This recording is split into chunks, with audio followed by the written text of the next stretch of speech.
chains that hold you down. Sometimes you do it alone. And now I'm searching for peace.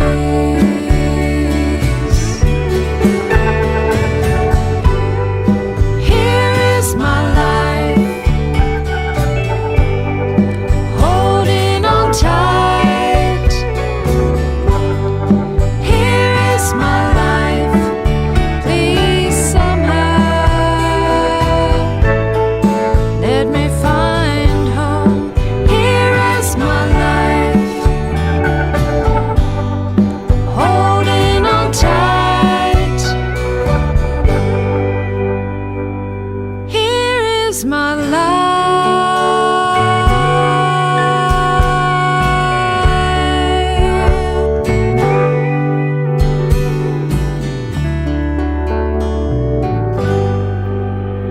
Hey everybody, this is Richard Sachs, your host on Lost Arts Radio, broadcasting worldwide. This is our show for July 31st, Sunday, 2016.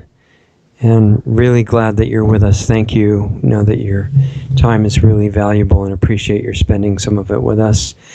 This is going to be a pretty heavy-duty show, and I really, excuse me, I really went back and forth about whether to get into this or not, but I figure you guys are pretty brave and you would like to know whatever is true, and anything that's important and related to your health you want to get the real information on, and that's kind of how I feel. And the other thing is, when I'm talking to you about stuff that's pretty intense, I'm talking to myself too, because I'm just really a beginner learning about all these things like all of you are.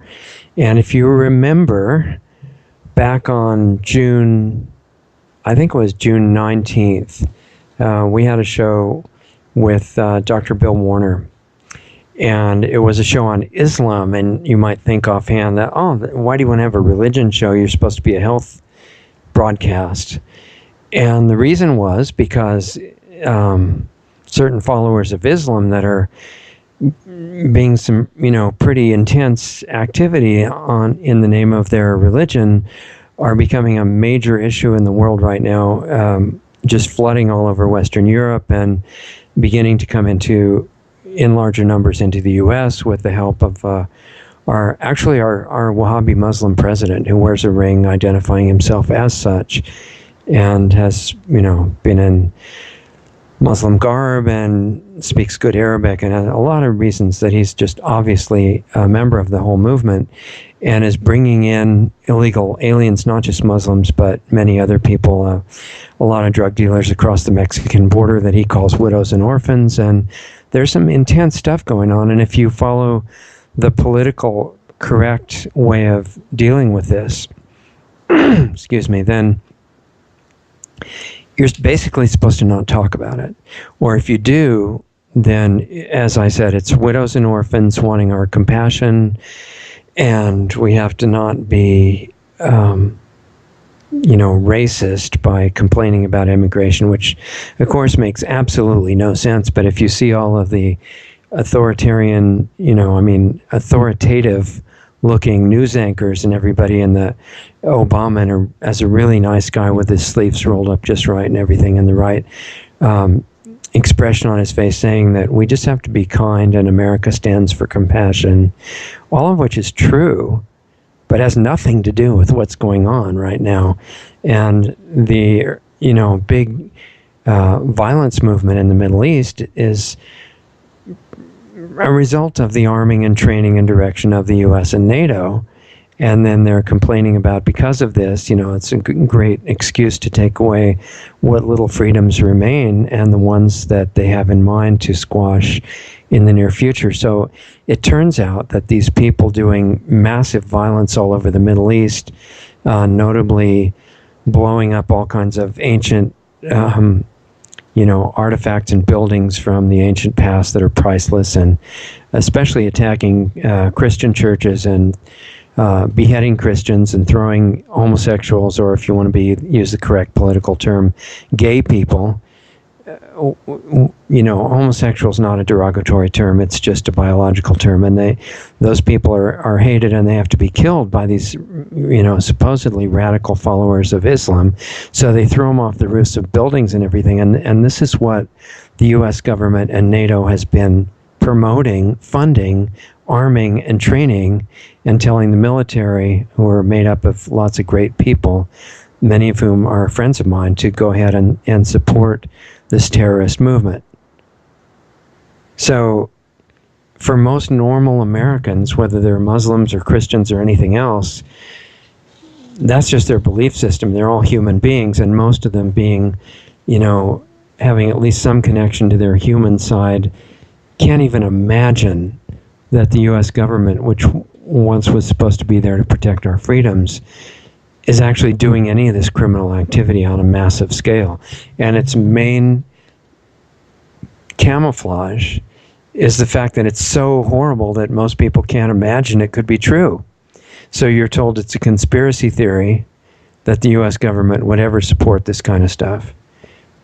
And they make fun of you for even bringing it up. And now it's gone beyond making fun of people. Anybody who's actually criticizing what has become this massive invasion of Western Europe and starting in the US, they're calling for them to be arrested.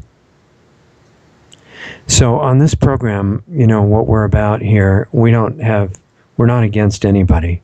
We're not hating people. We're not even hating the globalists that Alex Jones talks about so eloquently and informatively. We don't hate them. We don't hate anybody, because the real spiritual teachers, regardless of religion or time of origin in history or where geographically they were or when they ever wrote anything, they all talk about universal unconditional love for everybody. And they warn us against hating anyone. And so obviously our rulers jump on that and twist it around and use it as a way to get us to hate each other and fight between all these different groups. And right now they've got what they call radical Muslims, although you're not allowed to say that anymore, cutting off people's heads and throwing people off roofs and killing especially a lot of Christians and other groups like that. And they scream, Allah Akbar and things that make it pretty hard to mistake their motive. They're doing it for their religious beliefs. So when I saw this happening and I understood that the rulers of our country and the global power structure are using this to further their own agenda, which I can tell you from decades of my own study, not memorizing anybody's point of view, because I don't have any group to defend or attack. I just want to know what's true. And then that's really not good enough, because knowing what's true, if it's really bad news, that leaves you what? Angry, frustrated, depressed, and not having any idea what to do. And that is not useful. It might actually be better to not even know than to know and have nothing to do in response.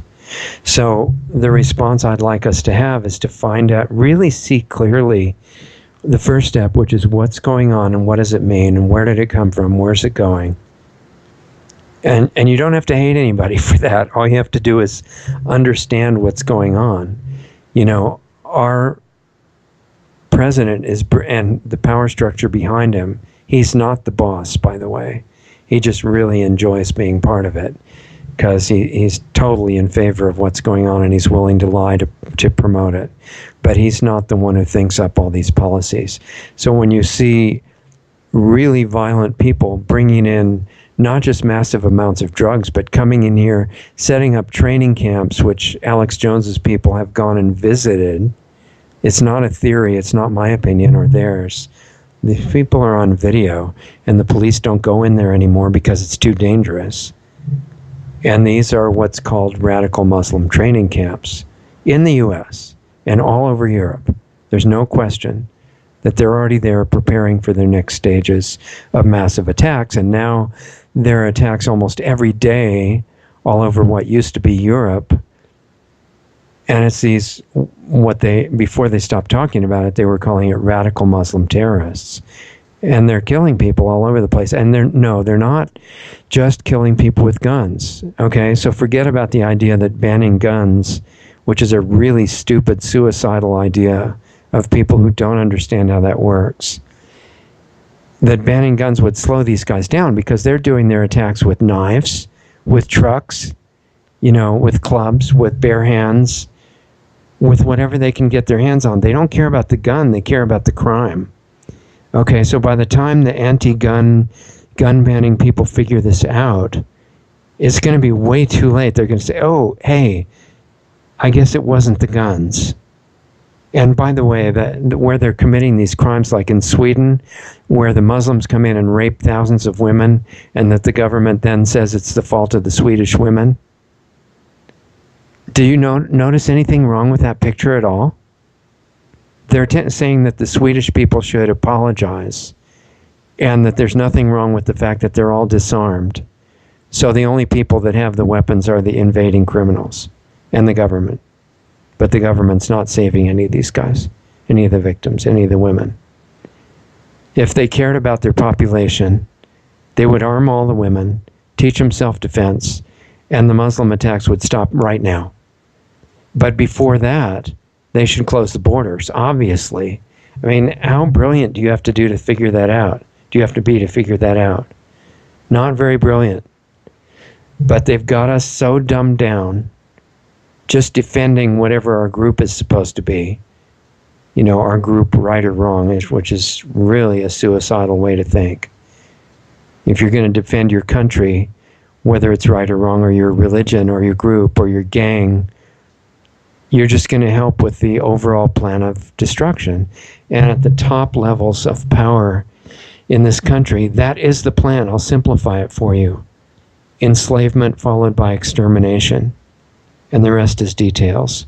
And I'm really sorry to have to be blunt and unpleasant. I hope you're not all just figuring that, this is all things it's your choice if you don't want to hear it. But I have one commitment, and that is to tell you the truth, not for the sake of the truth, but for the sake of what we can do with it to stop the planned future suffering that I do not want to see happen. That's it. That's the whole plan of this Lost Arts project. That's the reason for the Lost Arts Research Institute. That's the reason for the radio show. I did not want to do it. Doug had no plans to do it. He was just offering, to be an incredible helping factor to make it all possible after I was advertising on Russ Tanner's Facebook page, which has now 65,000 or some people on it. And it was obviously meant to happen. Doug was the only single one that responded to my ad and turned out to be beyond perfect, doing things to support the show that I could never do. So all of this came together for a reason. And my motive in doing it, once I realized I had to, because my preference was never to be visible to anybody. I just wanted to continue the work I was doing. But once I realized I had to, and all these great guests started coming in before we had any listeners and said, please let us be in your show.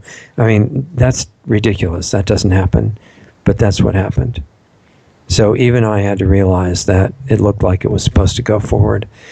And once we did, then the point was, what can we do to make some kind of contribution to not having the future that our globalist rulers want to bring us and are working very diligently to accomplish? What could we do to make that change for the better? And that's the only reason that I bring up anything unpleasant, because it's not pleasant for me either. But that's why we have talked about splitting your attention, keeping the emotional part locked onto whatever is beautiful for you. It doesn't matter if you're a Christian or a Muslim or an atheist or anything. You've got something that inspires you. And that beauty is what you leave your emotions on. And it's just yours. It's not anybody else's choice of what to connect to, but it's yours. And don't let it go. And that's the only way that you're going to keep your sanity and your inner balance and your insight and your wisdom having to deal with all this ridiculous, horrible, violent nonsense. That your government is the one originating. So that's what we're doing. And if, I talk about you should do that, so I have to do it too. Otherwise, I'm just another hypocritical supposed teacher, and I don't want to waste my time being that. So I'm trying to give you something useful. And when Dr. Bill Warner was on, he made me realize I know nothing about Islam. And before I invited him, because he's not a Muslim, remember, I'm sure you realize that if you heard the show on the 19th of June, which you should go back and listen to for the introduction. I asked Muslims to come on and talk about it, and these were great people. I have friends who are spectacular individuals who are Muslim, and I get treated like family, and they're just fantastic. And I was amazed to find out, they don't know, most of them don't know the full details of what Muhammad and Allah taught for the basis of Islam. And the ones that do know, they don't follow it, but they don't want to come on and talk about it publicly because they were too scared. What are they scared of? That, some unnamed, violent people coming and getting mad at them? No. They're afraid of the authorities within their own religious power structure. Because the rule is in Islam, and we went over this, I think, a little bit on the 19th of June, that if you say anything that hurts the reputation or the image of the religion, even if it's true, then that's unacceptable. You should probably be killed, but at least you're going to go to hell. And, there's a good chance you get killed. So they didn't really feel like doing that, and I agree that having your head attached to your body is a really big health advantage. So I understood why they didn't want to come on, and I looked around, and Dr. Bill Warner came up as an expert who was really willing to talk honestly, but he wasn't just talking, he wasn't complaining. He certainly didn't hate Muslims. He was a university professor. He had Muslims in his class, a lot of whom really appreciated the work he did. And he wrote a bunch of books. And the reason he wrote those books was that there are three major Muslim scriptures. The Koran, which is the only one most of the non-Muslims hear about. And then there's the Sirah, which is Muhammad's life, which is really important because there's more from him in the Quran than there is direct from Allah. And as Dr. Warner explains, and then the third one is called the Hadith, Hadith, and that means the traditions of Muhammad, or, basically every detail about how he lived his life, because you're supposed to live your life the same way if you're going to be a good Muslim. And I realized I didn't know anything about what was in these other two scriptures, which are critical for the whole understanding. And I really didn't understand the Quran that I read. I did read the Quran, but I didn't understand it. And I got confirmed from Dr. Warner that a lot of Muslims who try to read it don't understand it. And there's a reason for that. It's not because they're not intelligent. It's because the Quran, the chapters in the Quran, first of all, the Quran that was given to Muhammad. And by the way, I totally believe that Muhammad did have this encounter with the angel that gave him the Quran and all the instructions of what to do and what to tell everybody else to do. I don't doubt that for a minute. So I guess I'm a believer in that way. But the angel that Muhammad met, at first he was just explaining how everybody else, well, you're going to hear about this when we talk to Dr. Warner, because we're going to talk about it. But at first he was just talking about how all of the followers of other religions were all wrong and Islam was the only one that was right. But then he transitioned later, and we'll talk about this with Dr. Warner because I want to get into detail. But he talked about how really the only good thing to do with the people who won't convert to Islam is kill them. Except some of them you can kind of make either slaves or what they call dhimmis, and we're going to have Dr. Warner explain that as well. So this was in my opinion, and you just, have your own opinion of it, but as a non-Muslim, I actually believe that he did have an encounter with this non-physical being, was probably very impressive, and who didn't identify himself, but a friend or relative of Muhammad's clarified who he thought he was later, and that's where they started calling him Gabriel. And Muhammad changed, and we're going to go through that change, and he started carrying out the orders from the angel, from Allah, that of all the people that have to be killed, and that's a lot of people. Up to now, as we talked about last month, probably 270 million murdered so that Allah and Muhammad would be followed correctly. So this is real serious stuff.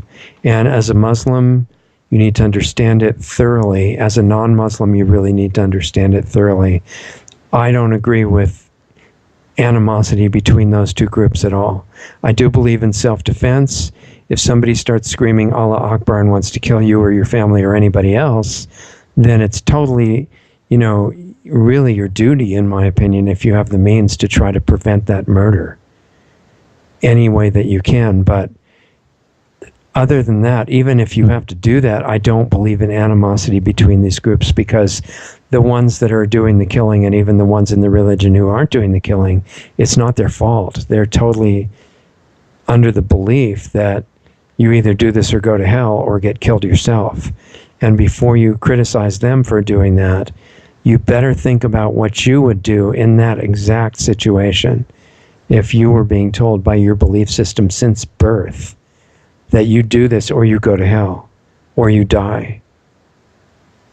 So stop in the just condemnation of the other group, whether you're a Muslim or a non-Muslim, and realize we're all in situations that make our lives very challenging and potentially really difficult, and can even make you feel like you're forced into committing actions you wouldn't normally do as a good person. So let's understand instead of criticizing. And I'm talking to Muslims, I'm talking to non-Muslims, I'm talking to everybody. Forget the fighting, it's really dumb. Let's start by understanding, because the fate of the whole world is at stake. So, what we see in history recently that brings this up is that basically the U.S. was following a proposal that was outlined in the PNAC documents and many other places of destabilizing the whole Middle East. And, they did, the U.S. government, not the U.S., but the U.S. government that's been hijacked by a cartel of criminals, was doing all this stuff to ruin the countries in the Middle East and put them in the hands of governments that were vicious and bloodthirsty. And they're still doing that. And the latest victim that they were trying to do it to was Assad, who was the elected leader of Syria, who had a secular government where the different religions were living in peace with each other for a long time. It wasn't a theocracy under Assad. And so it had to be destroyed. So the U.S. government and NATO were revving up this force of terrorists to go in there and, overthrow the legitimately elected government and kill as many people, especially Christians and homosexuals and a few other groups that they possibly could in the process. And they found these people that loved murder, mass murder. And it turned out that they were doing it for an ideology. So the question was, are they radicals? Are they just, they just like murder so much they twist the religion? Or are they following what it really has to say? Or what's going on? So Assad apparently got pretty worried about what was going on in his country, didn't want to be thrown out or have the country destroyed like the U.S. government did to Libya for various interesting reasons, putting it in the hands of killers when they were done. And so he asked Russia, who was showing signs of sanity via Putin, to please come in and fight, get rid of the terrorists. And Putin said okay, and he sent aircraft in and he started actually bombing Al-Qaeda truck caravans and things like that Obama had pretended to do, but never did, and gave them warnings to please go away because we're going to blow up one truck or something. Putin came in and immediately started wiping out whole convoys. So this was really irritating to NATO and the U.S. government that wanted to destroy Syria next on their list of countries in the Middle East to destroy. So they went to, I guess, what might have been Plan B, and they took all of these violent invaders and sent them towards Western Europe, where they could be promoted as poor refugees from the terrible Assad government and the vicious Russians, neither one of which had any truth to it. and they started overrunning all of Europe by the millions.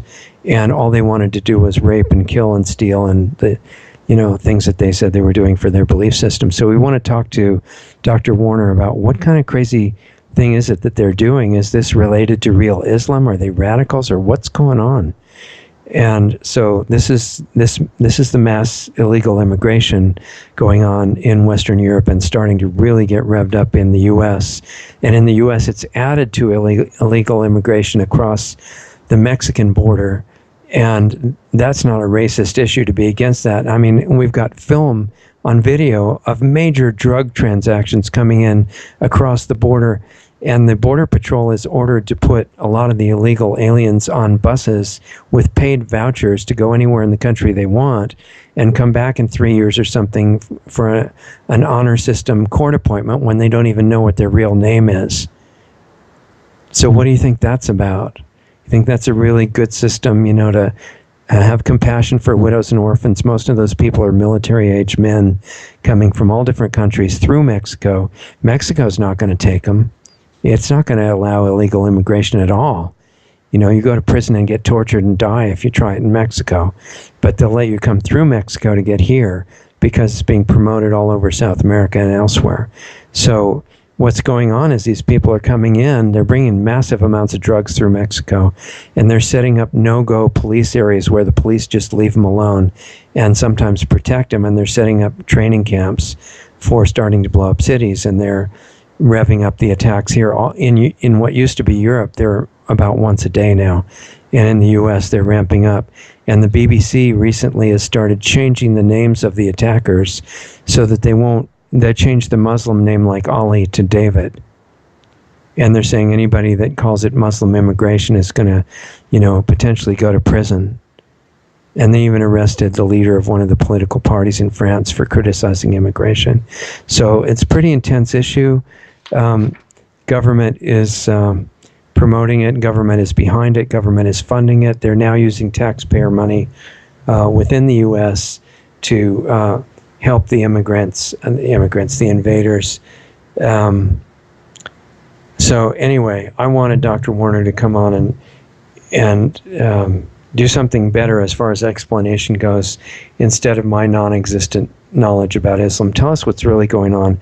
He had actually done the massive work of correlating all of the chapters of the Koran, which are all out of chronological order, so you really can't follow the sequence of them. They're just arranged longest to shortest arbitrarily, and so it skips all over the timeline, and it's virtually impossible to follow that. So he took it all apart, arranged it by chronological order along with Muhammad's life, so that you can see how the Quran evolved during the 2 periods of Muhammad's life, 3 periods, which we'll talk about with him in a minute.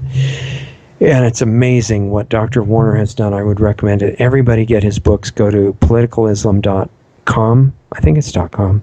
Look up Political Islam in a search engine. And I've read most of his books now. And it's amazing. I didn't know anything before. And it's very clear what Islam is about, not the really great people that I know who have been born into it right now, or who joined with partial information, but the original teachings, literal verbatim teachings of Muhammad and Allah in these 3 scriptures are totally clear. It's not an opinion. It's not a prejudice against a religion. It has nothing to do with that kind of stuff. This is what it was. And bear in mind one more thing, and then we'll go talk to Dr. Warner, is that it was all by oral tradition. In other words, it wasn't all written down until, I don't know, maybe 150 years after Muhammad died. So the accuracy of it is really questionable, because it's hard to remember an exact conversation from 150 years ago, right? Just try it if you're not sure. And but that's a side issue almost, because the written version that got accepted as the Quran, the Sirah, and the Hadith are what everyone follows in that belief system. So it's really secondary whether they're completely accurate or not. They're assumed to be totally accurate. Muhammad's life is the perfect Muslim that you have to follow if you're going to be a Muslim, a good Muslim. And So this is critical background for understanding. It has nothing to do with being against Muslims. That would be a ridiculous infantile level response. That could be you. If maybe it is you. If you're listening to this and you are a Muslim, you need to know what those initial belief systems that were written down actually were in detail. And if you're not a member of the Muslim belief system, you need to understand it anyway and realize, yes, that could be you very easily. If you were born into that and taught it from birth, you'd have the exact experience that the more than 1 billion people born into that religion have now, and you'd have the issues to deal with that they have. So let's get that foundational understanding from Dr. Warner, and then we need to come back and talk about it a little bit, because there's going to be some really heavy-duty questions that come up as a result. So pay close attention, listen to it more than once if you have to on the archive, and then try to hang around after the broadcast, because we've got some really important stuff to go over.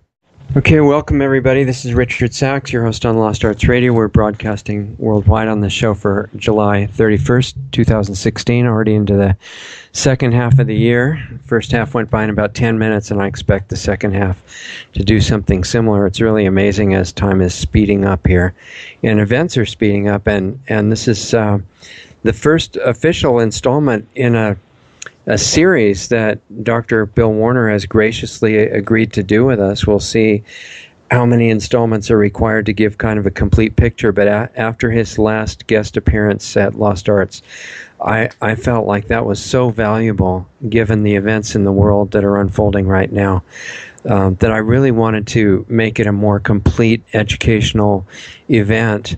And since then, and that was the last show that you might want to listen to the archive on. That was on 6/19 of this year, June 19th. And since then, I've actually talked to some Muslim friends, and I have friends that are great people, Muslims, and they make me feel like part of their family. It's really incredible, and they certainly don't identify with what's being done in the name of Islam right now. And most of them are actually surprised and haven't read the details in their own 3 sacred books, and certainly most non-Muslim Americans I don't think have either. We'll see if Dr. Warner agrees with that. And so I find myself in agreement with the evil power structure on this, that I really do believe that education in what Islam is should be available to everyone in mainstream America, not in the sense of just assuming that it's something that you're going to agree with or disagree with, but in what it really is. And that's why there's such great value in Dr. Warner being willing to share the time with us. So thank you, Dr. Warner, for being here. I'm really looking forward to this, and I think it's going to be an interesting discussion for sure. Well, thanks for inviting me. Sure. So my thought, if it's okay with you, is that, I have to say, first of all, Dr. Warner has a website that everybody should go to called for politicalislam.com, just www.politicalislam.com. And there you can see a bunch of books that he's authored and that I've been reading steadily since our last discussion, because I realized how little I knew about this critically important subject, and I can't really have the best discussion to make use of Dr. Warner's time without knowing more about it.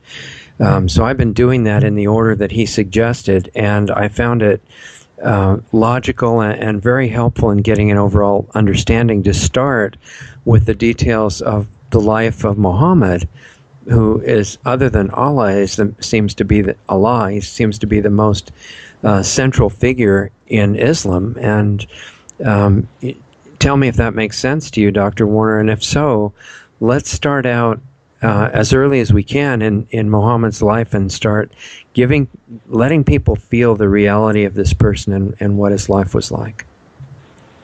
Well, Muhammad's importance is found in the Koran, and that is, there are 91 verses which state that Muhammad is the perfect human being, that in order to go to paradise, you need to do exactly as he did. And the amazing thing about it is how much we know about Muhammad.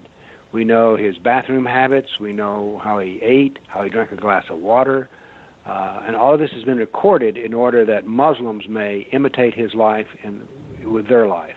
So he is enormously important. If we took the Koran, the Sirah, his biography, and the Hadith, his traditions, and laid them on a table, it'd be very obvious that Allah's words are quite small in comparison to Muhammad's words. Matter of fact, there are about, for every word by Allah, there's 8 more by Muhammad. Okay. So the bulk of the details of a Muslim's life are found in Muhammad's life, not Allah. Okay. Yeah, really interesting. So, if we go back in his life as far as we can, what are the earliest things that we know about it? Well, we can divide his life up into 3 parts. The before he was a prophet part, being a prophet in Mecca, and then as being a prophet in Medina. Now, the earlier parts are interesting, but they're not critical. We found that he was an orphan, and he was an orphan 3 different times. His mother died, then his father died, and then I think the grandfather who adopted him, or an uncle, died as well. So he was 3 times an orphan. Okay. He was from what we could call a shabby, genteel family. That is, his family was part of the power structure of Mecca. And by the way, I've just revealed the fact that he grew up in Mecca. Okay. But he was not a prosperous man himself. So all right. Well, also, I want to interject the question there that you said he was part of the power structure of Mecca. I don't think, I could be wrong, but I don't think most people really have a clear picture of the political setup of Arabia at that time. Was Mecca like an independent city or part of a larger political entity, or how was that set up? We've asked a fascinating question. There was really no united power structure in Arabia when Muhammad grew up in Mecca. That is, no one got to vote in a town outside of Mecca about anything. It was a tribal structure. And I never thought about it too much until you asked the question, but each city pretty much independently ran its own business. Okay, so it wasn't like the people in Mecca belonged to a country, right? Like we belong to America or Russia or something like that? No. Okay. They saw themselves as tribal units, not national units. Now, Muhammad, when he died, by the time he died, was going to take care of this and present to the world a unified Arabia. Okay. In his time, it was all tribal. Okay, so that was really a revolutionary concept of actually making a country out of the whole place. And we're talking... Well, no one else had previously tried. At least not there. And so, and this was in the 600s that we're talking about, right? Exactly. Mm-hmm. Okay. All right, so sorry for the interruption, but you were just getting an introduction. A teacher never minds interruptions. Okay, good. So...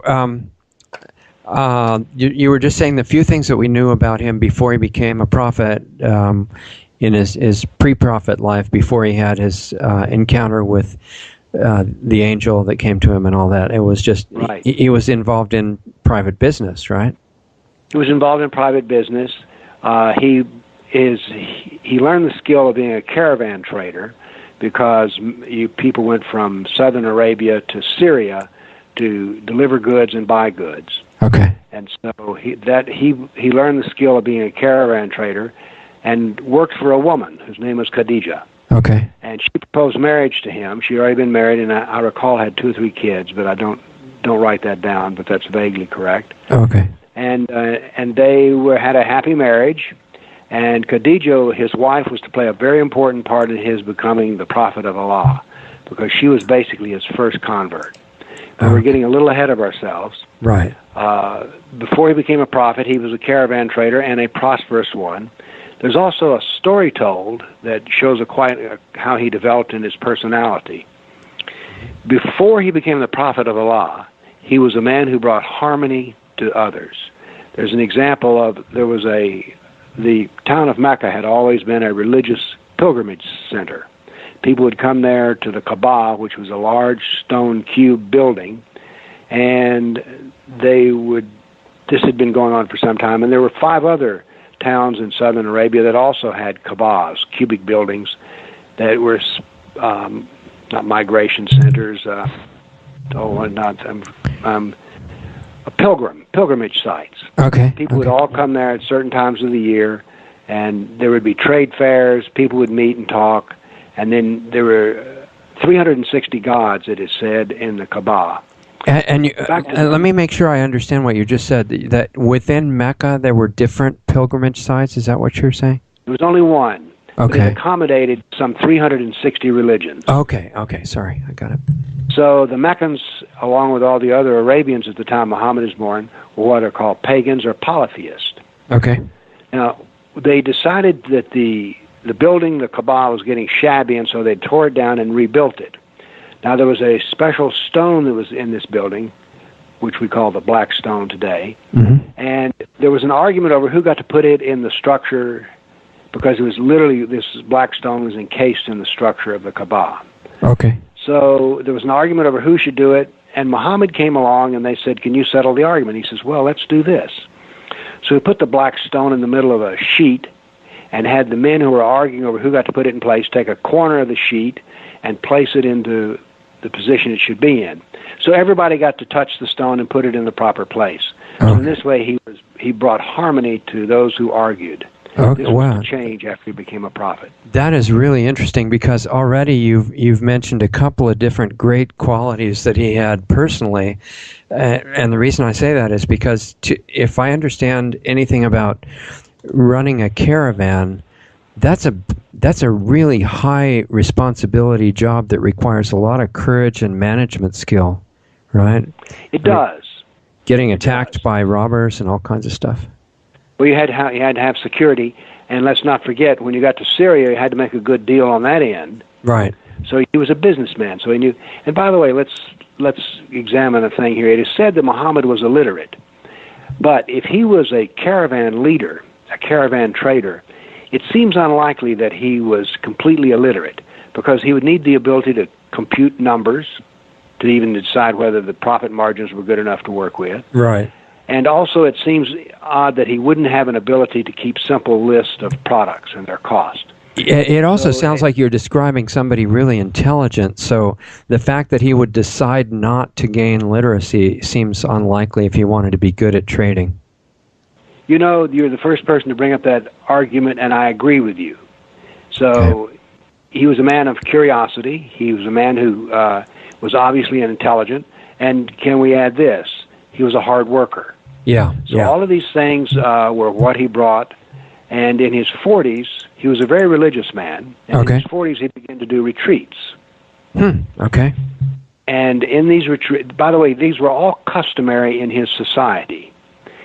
His family, by the way, we need to say here, was involved in the business of religion.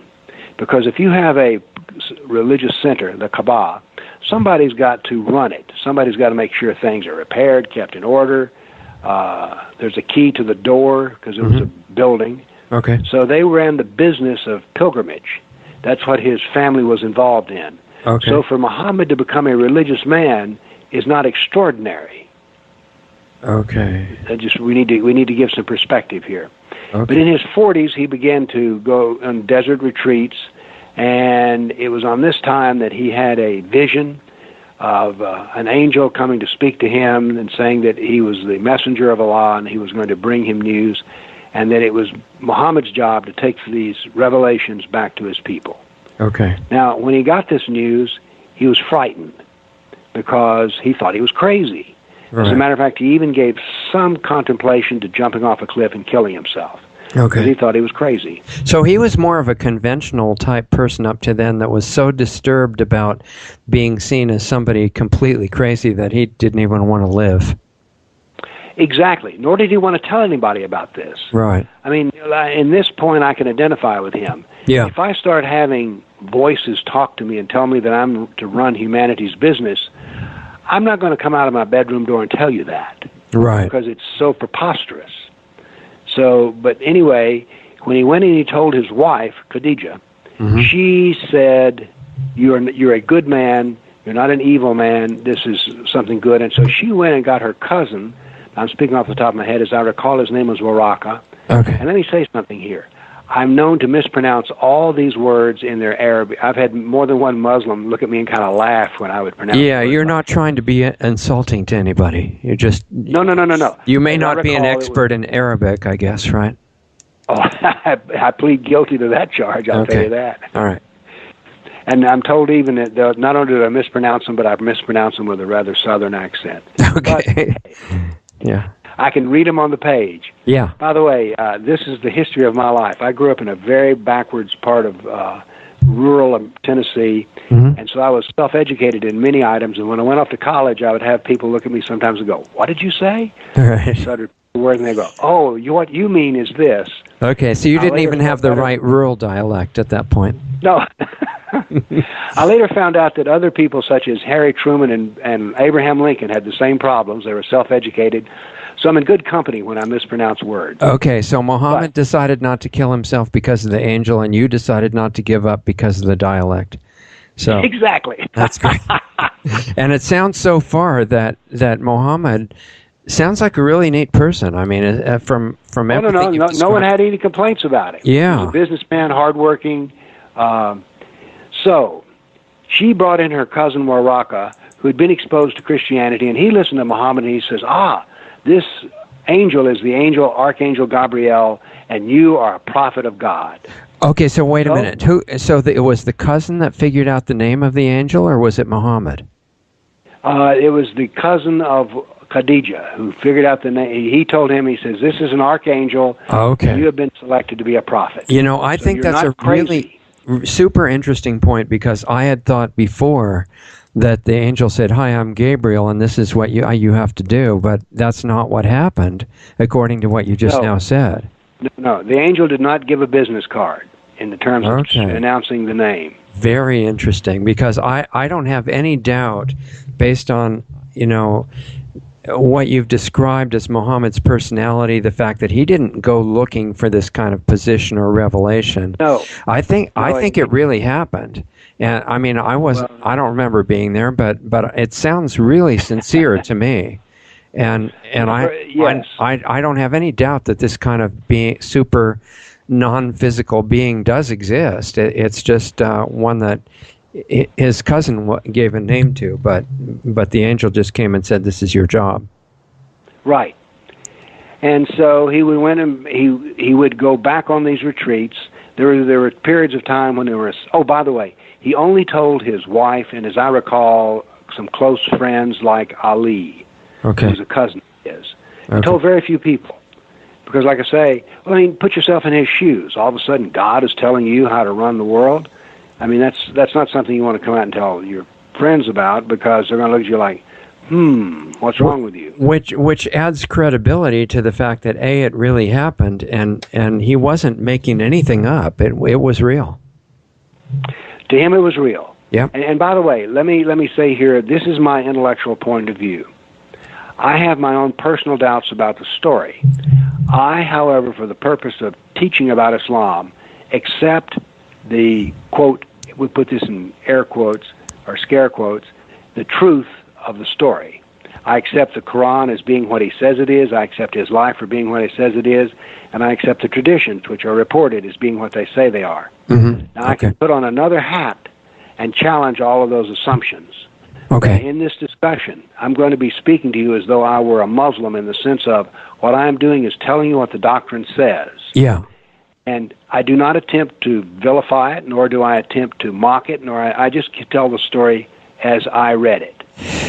Yeah. I mean, this was the turning point of his life, for sure, the way it's described. Okay. Yes. All right.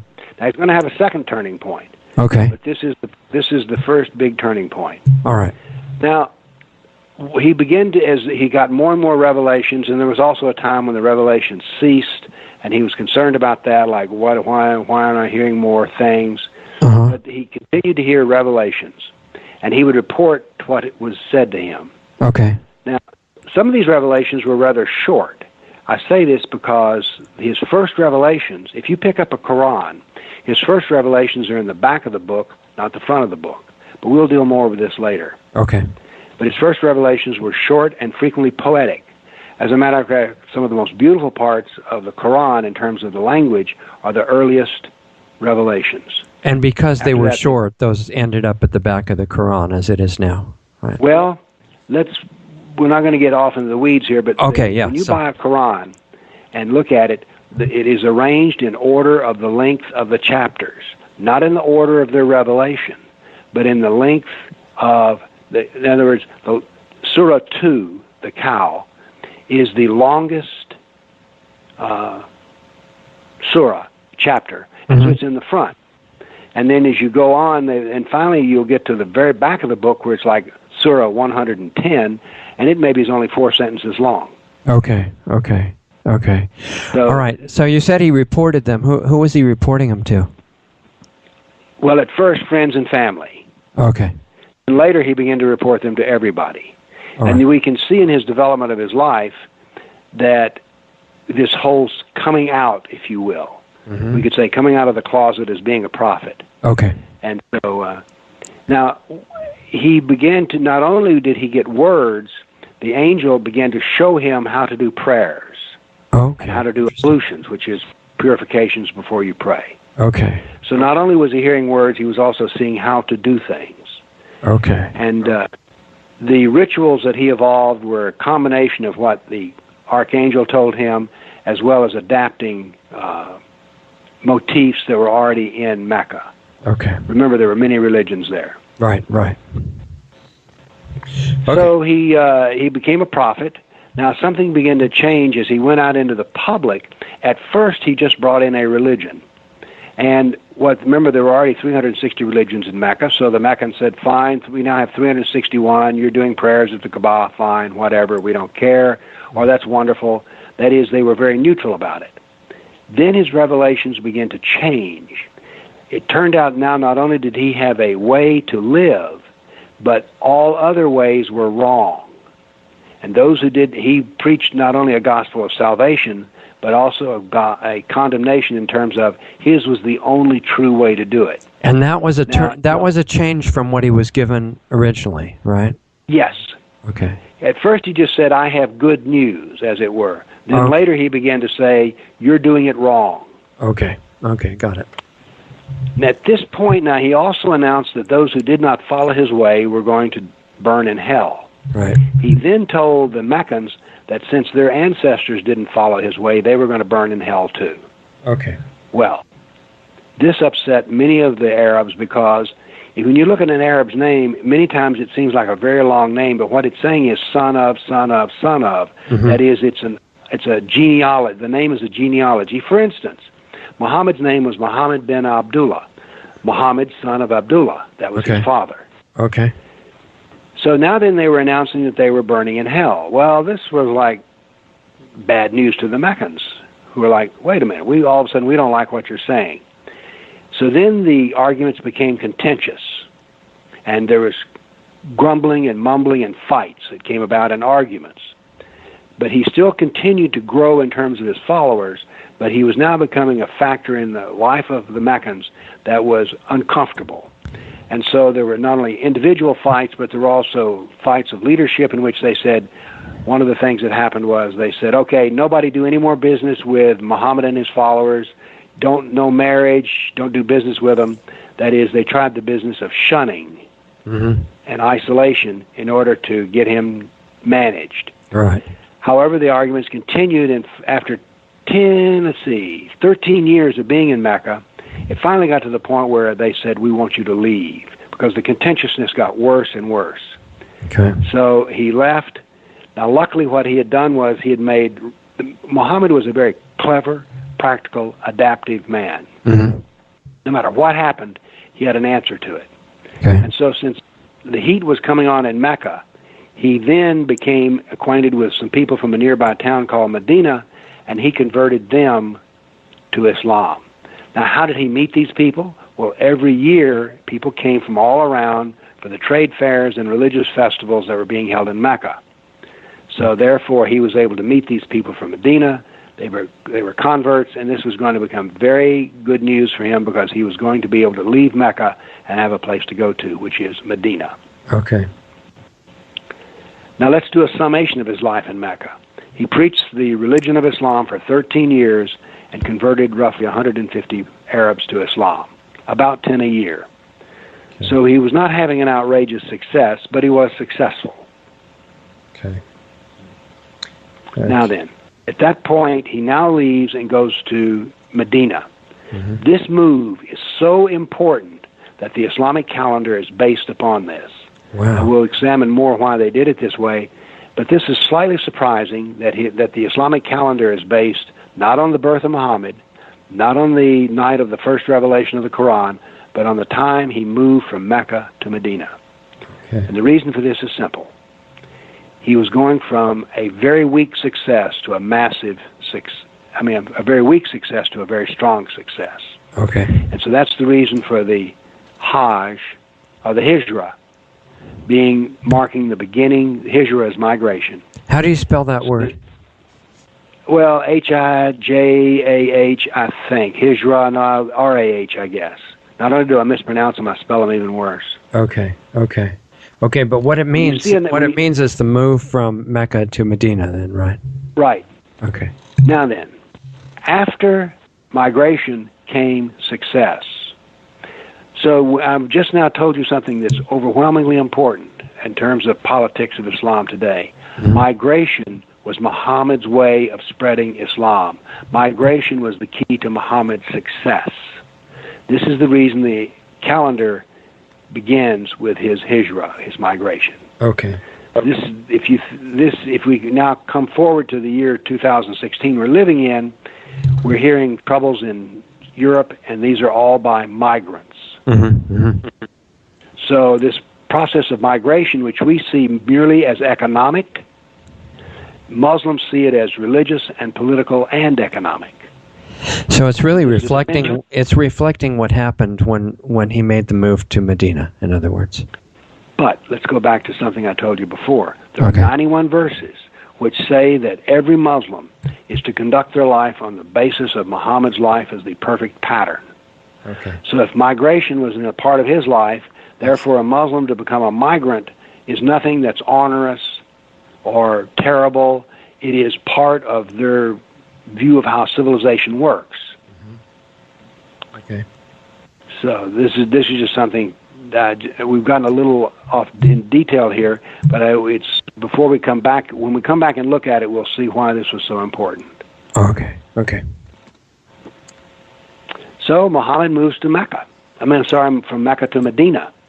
And his first order of business when he gets to Medina is to build a mosque. Okay. His own building of worship. He also sat down, he was brought to, let's talk a little bit about the town of Medina. We talked a little bit about the town of Mecca. Before you do, I don't want to lose that, but when he built that mosque, that was the first mosque that ever existed, right? Well, they claim that the first mosque was the Kaaba. The myth of the Kaaba is that it was built by Abraham. Okay. And so, I may be getting confused here. Maybe Adam built the first one and Abraham reconstructed it or something. Okay, in other words, the story was that all of the true religious buildings from the beginning were actually mosques. Yes. Okay. We're going to learn something here. All of the history is reinterpreted by Muhammad as a history of Islam, including the story of Abraham, Isaac, and Jacob. So all of these things are going to be reinterpreted in the view of Islam. And what he's going to do is, let's go back to Mecca, because there's a nature of the Quran in Mecca which is very, very important. He became a prophet as a middle-aged man.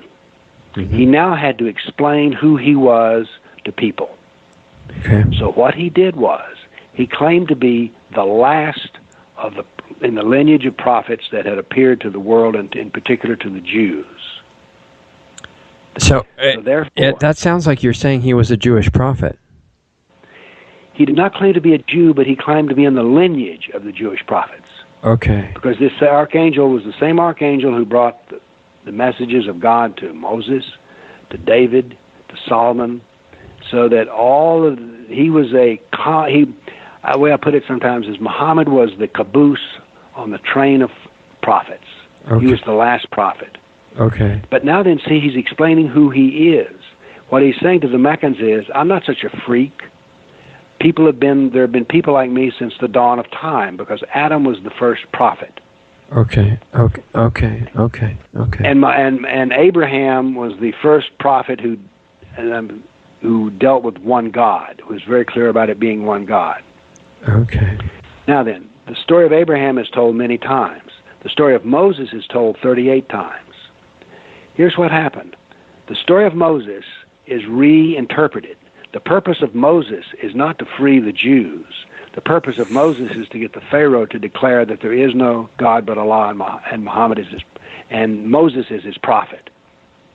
Okay. So all of these stories were retold in the light of Moses was a Muslim serving Allah. So they were just using other words at the time, right? It was understood that they didn't use the word Allah at that time, I assume. Well, no, they used the word Allah because they Allah was the name for God. Remember, Muhammad's father's name was Abdullah, Abid Allah, slave or servant of Allah.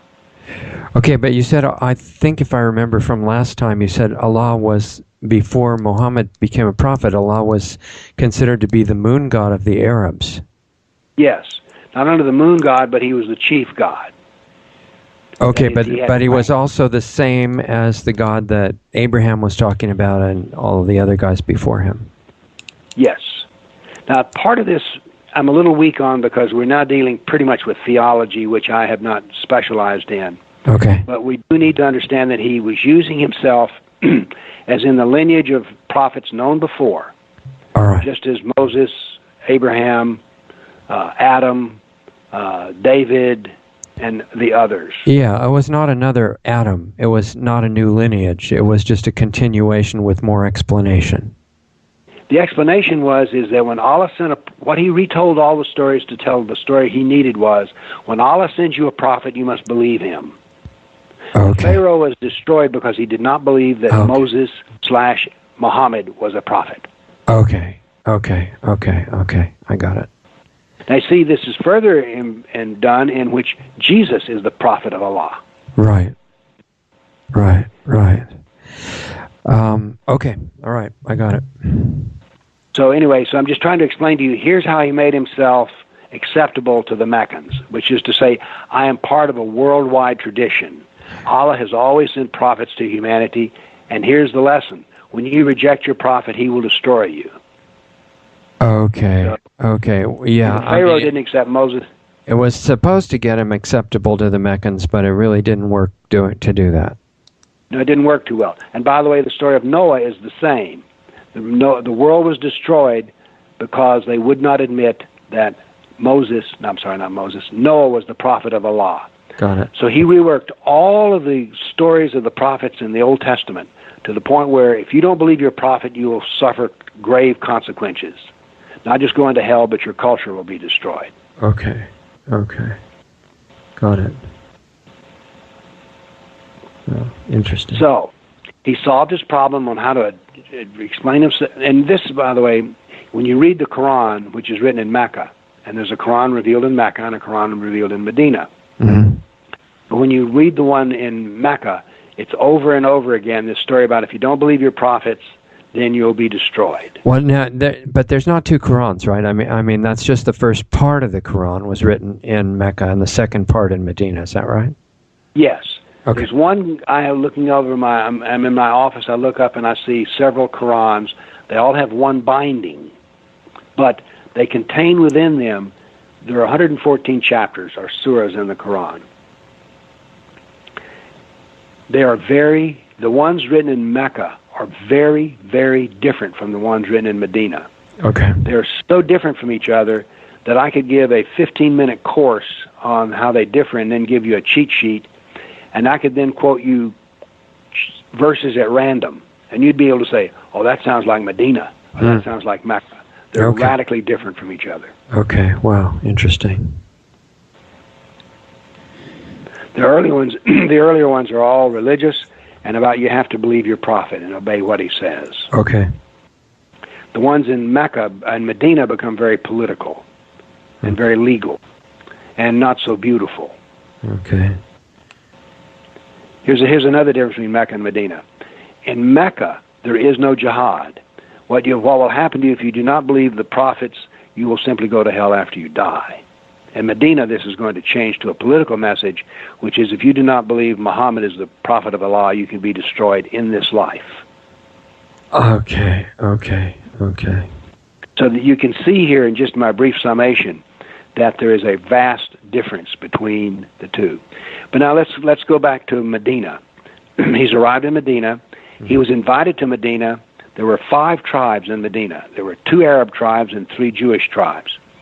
Before Muhammad got there, there'd been a small civil war. The 2 Arab tribes had fought with each other, and 2 of the Jewish tribes aligned themselves with one, and 1 tribe with the other. So there was a small civil war in Medina. There was a tradition in the Arab Peninsula to invite a religious leader into a political situation that was divisive and have him become judge. He'd become the ameliorator. Is that a word? But anyway, it was his job to bring peace. Okay. And so after the first order of political business that Muhammad did was to draw up a charter of understanding, which basically said that you had to do business his way and that things were to be brought to him for resolution.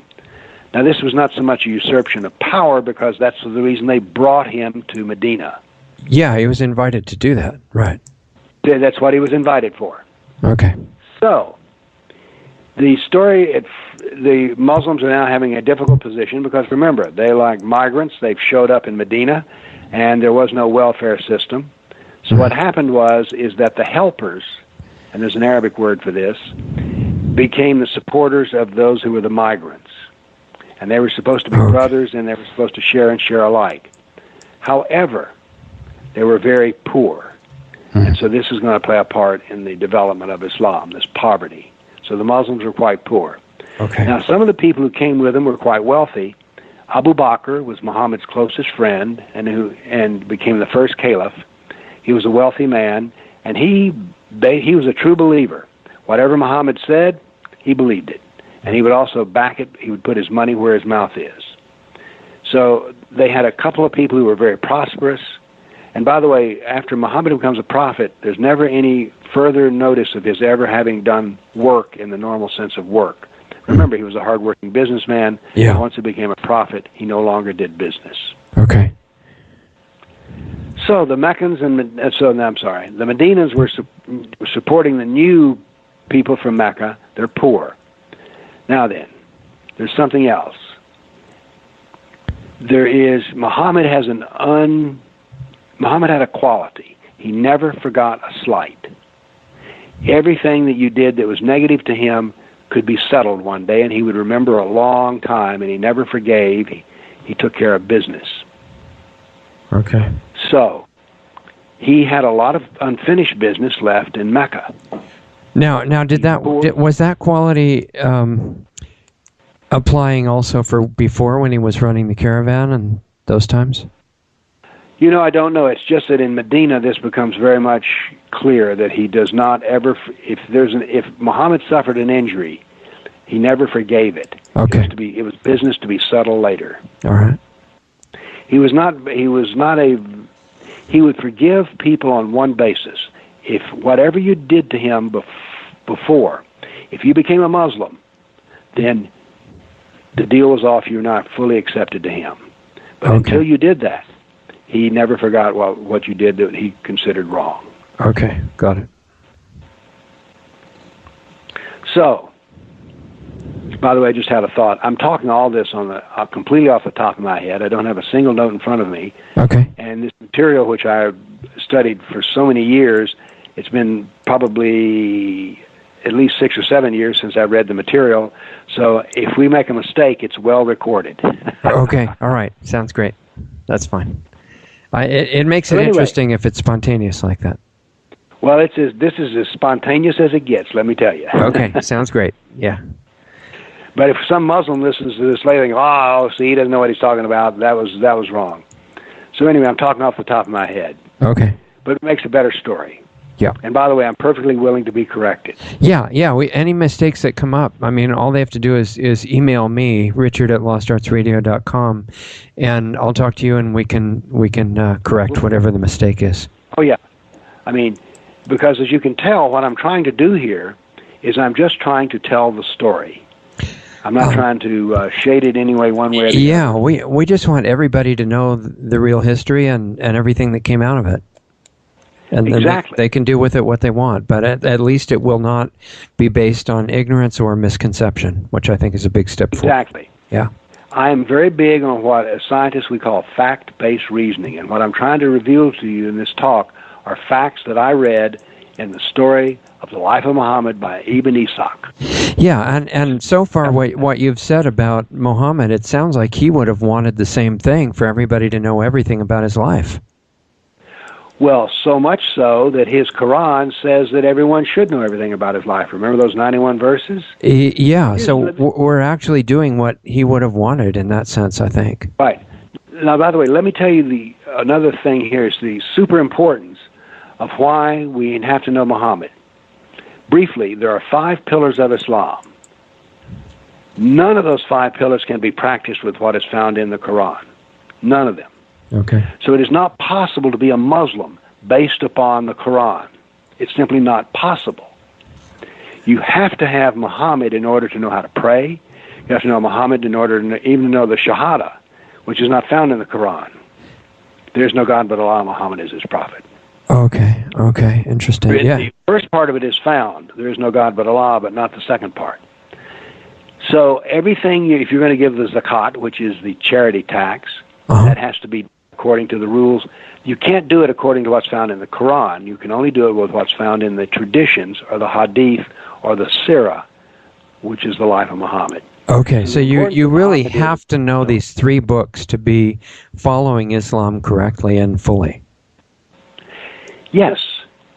Okay. I mean, that's good. And this is important to make because most people think that, well, Quran, Islam is a religion, which is not true. Muslims don't claim that it's a religion. They claim it's a complete way of life.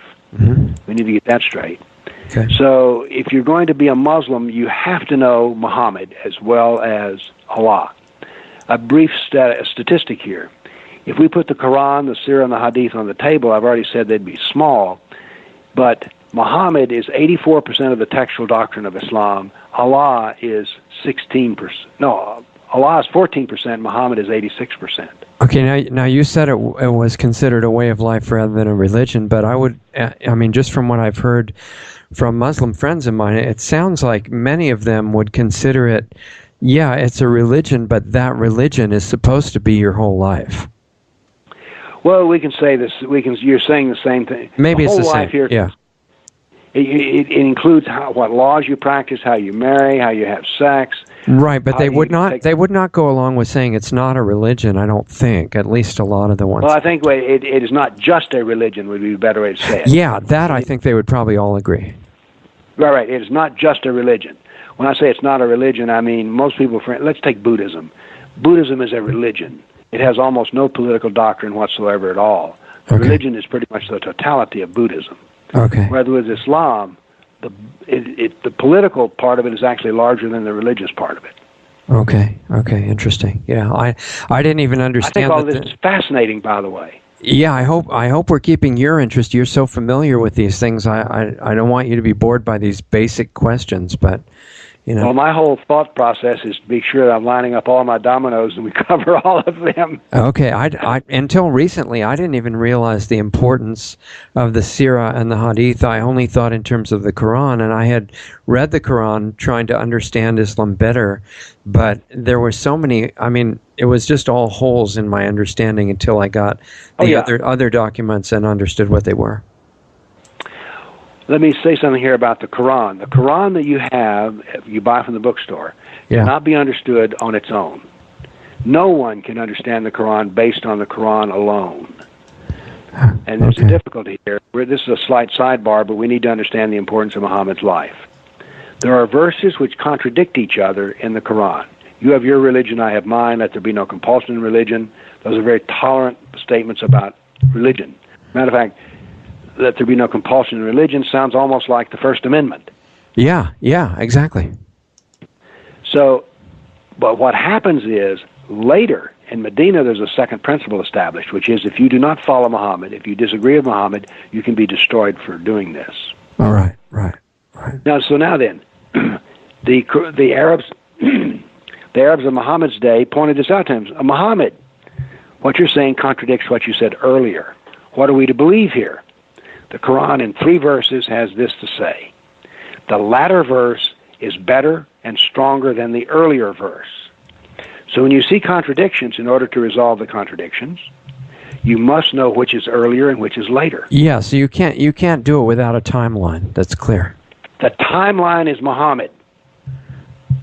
So you must know Muhammad to have a timeline, and you cannot understand the Quran without resolving the contradictions.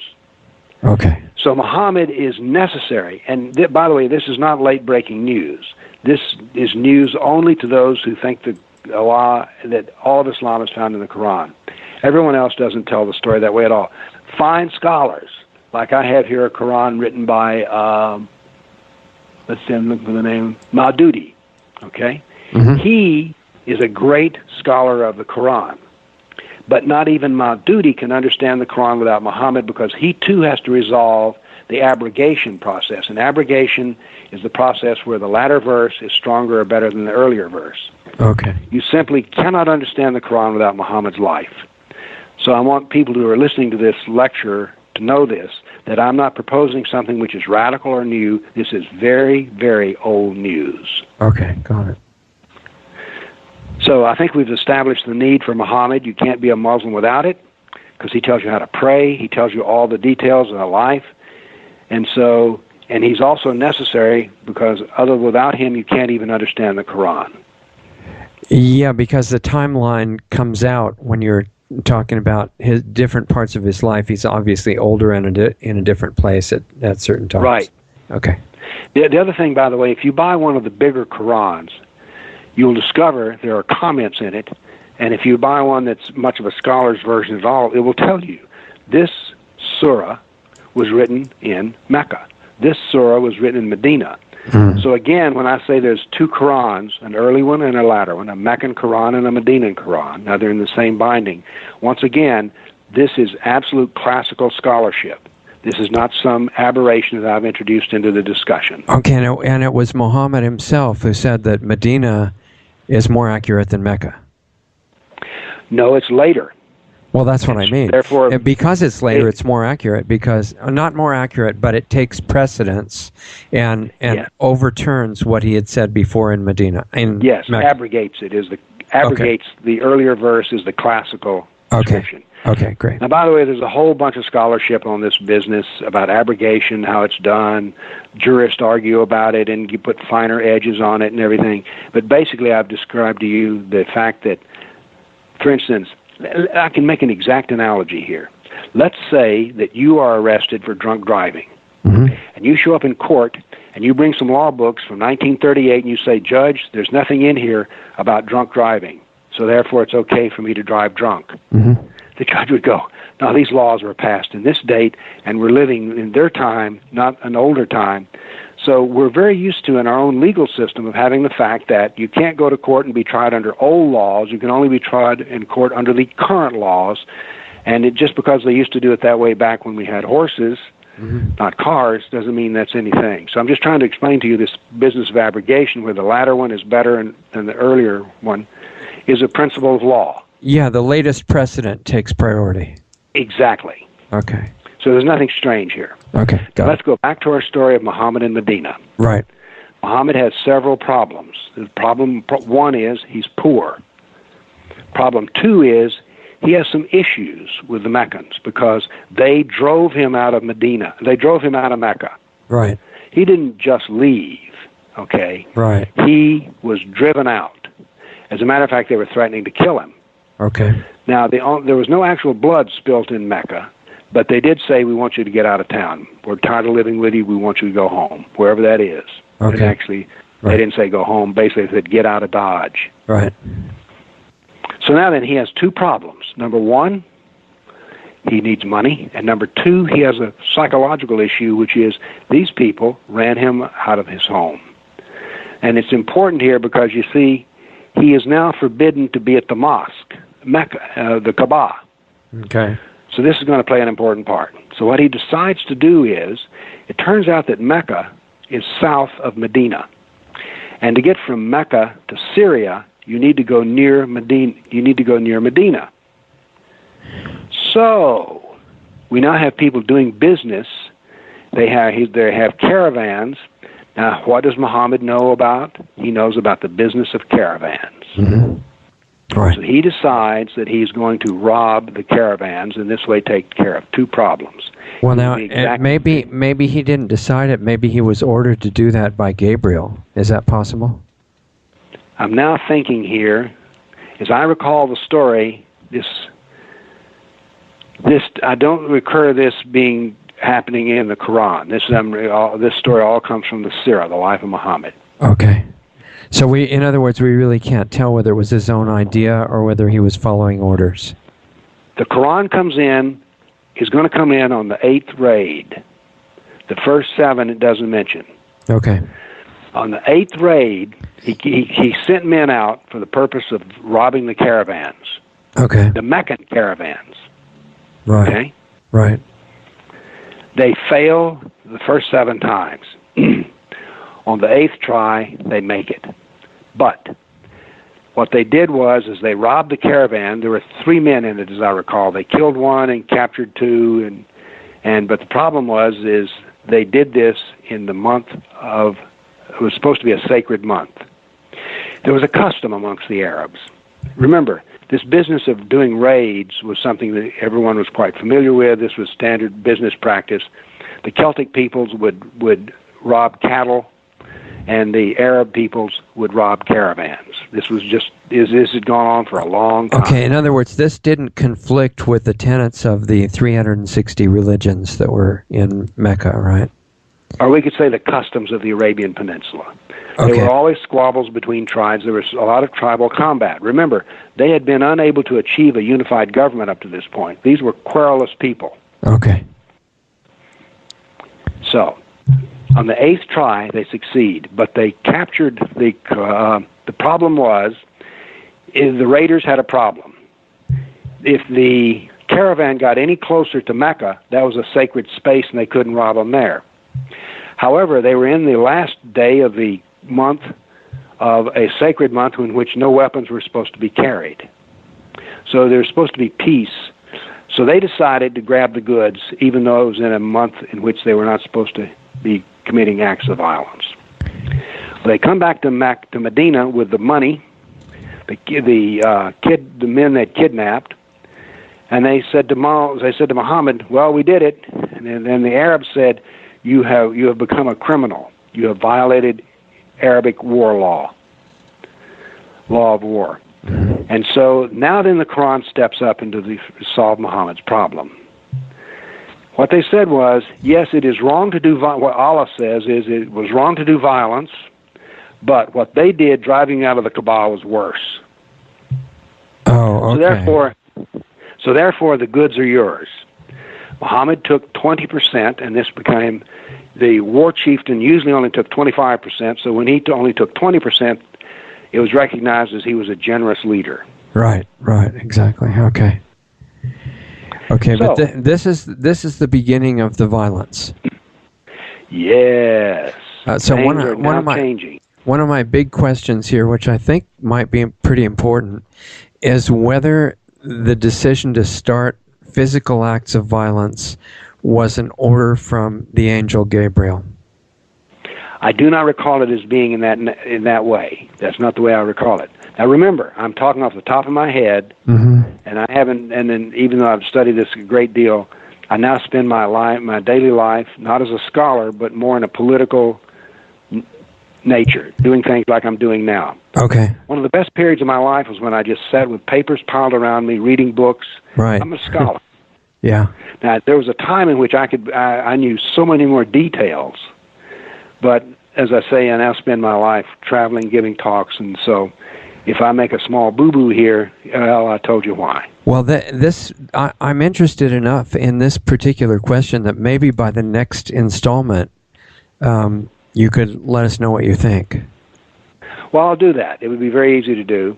Okay. But I do know this. The Quran steps up and stands in for Muhammad and says, yes, what you did was right. Okay. Violence in the peaceful month is wrong, but it is not as wrong as what they did to you. So therefore, what you did was perfectly all right. Now, is that direct from Allah, or is that Allah through Gabriel? Well, okay.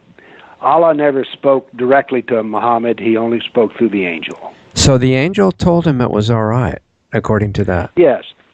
But now Okay. then, let me explain a peculiarity about the language of the Quran. Okay. Allah doesn't speak very often with the word I. He very frequently speaks with the term we, Mm-hmm. which is sort of a peculiarity. And you look at that and you go, we? What, do you got a mouse in your pocket? Mm-hmm. Mm-hmm. So the we here was telling him that it was okay for him to do this act of theft and Okay. violence. Okay. Well, it might not have been a mouse, but it could have been Gabriel.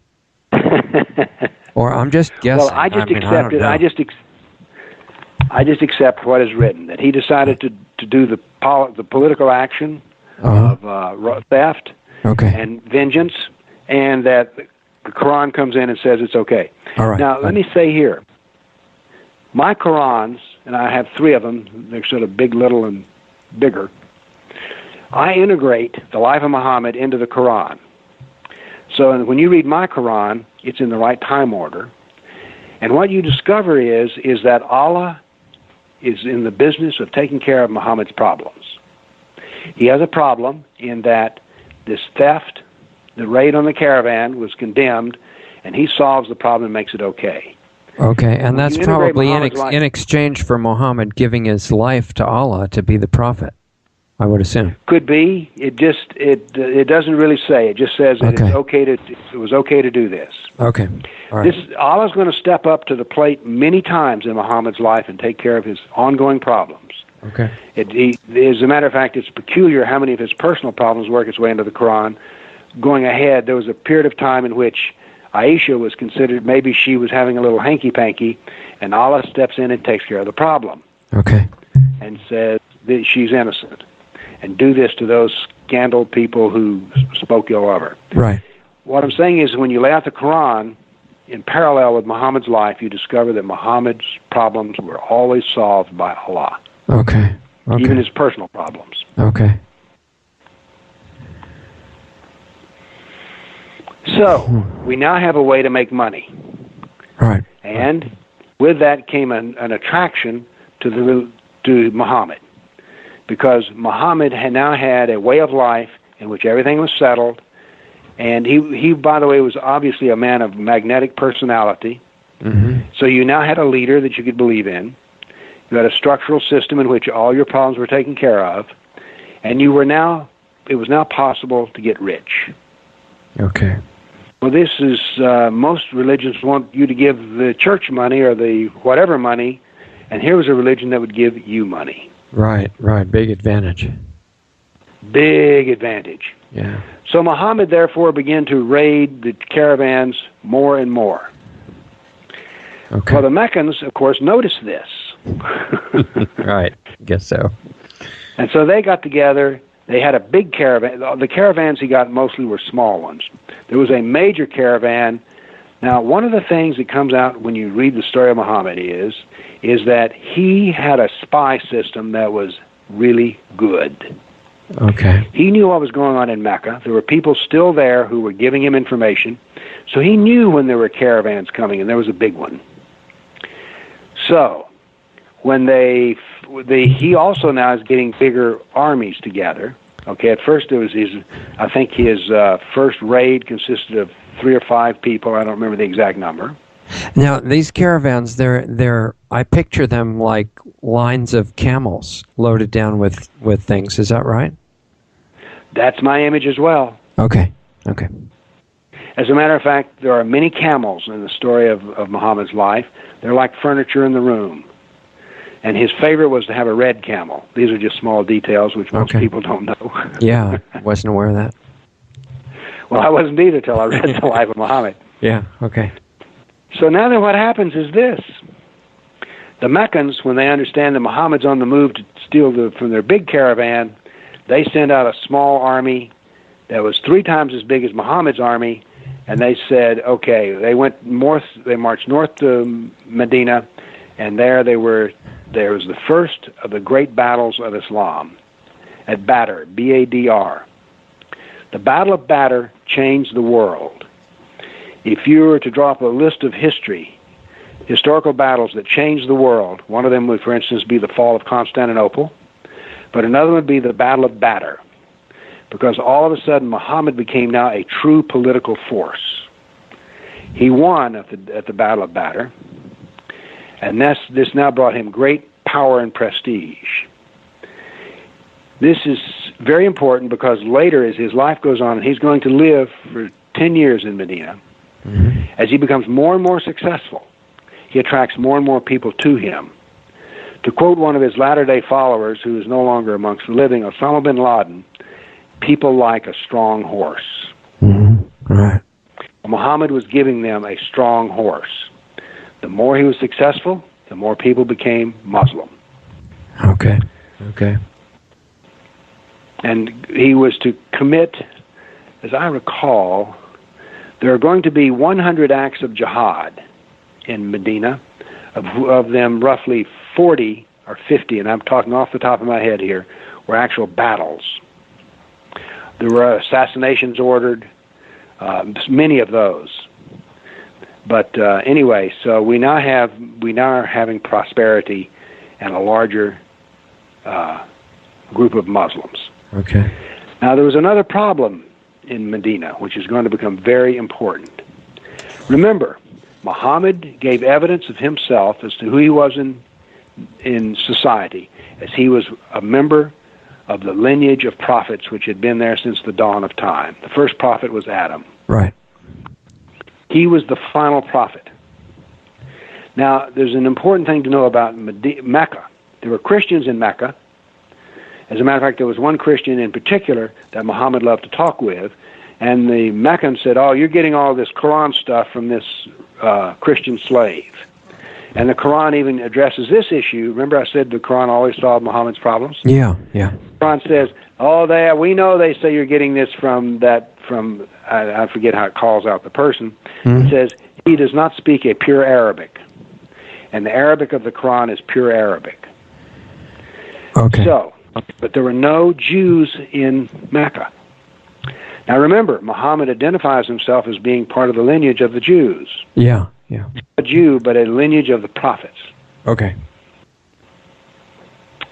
Well, remember there are 3 Jewish tribes in Medina. They took one look at Muhammad and said, you're not one of our prophets. In other words, they denied his foundational story of who he was. Okay. All right? They said, we know the prophets, and you are not a prophet. Well, this was a problem, because they were now attacking the very foundation of who he said he was. Yeah, and they had some credibility too. Right, and they sort of said, look, we're able to talk about the prophet business. Anyway, he turned on them and said, number one, you're not even really good Jews, and he would use evidence of the fact how they were not following the Jewish law of the halakha in detail. There was one particular issue about stoning adulterers. Right. And they said that, well, what we do basically is we humiliate them and run them out of town. And he says, here in your book is what you're supposed to do. You're supposed to stone them to death. Yeah, he's right about that, actually. Well, he shows this man is a shrewd, tough man. Yeah. Okay? You do not want to underestimate him. Right. So the Jews, there's 3 tribes, and over a period, I think, of the next 2 years, it ends with there are no Jewish tribes in Medina at all. Medina is, to use the German term, Judenrein, cleansed of Jews. Now, the first 2 tribes got run out of town without any money. That is, they were exiled after they had their goods taken. Right. And there are excuses given for this, and I do not remember the different excuses given. But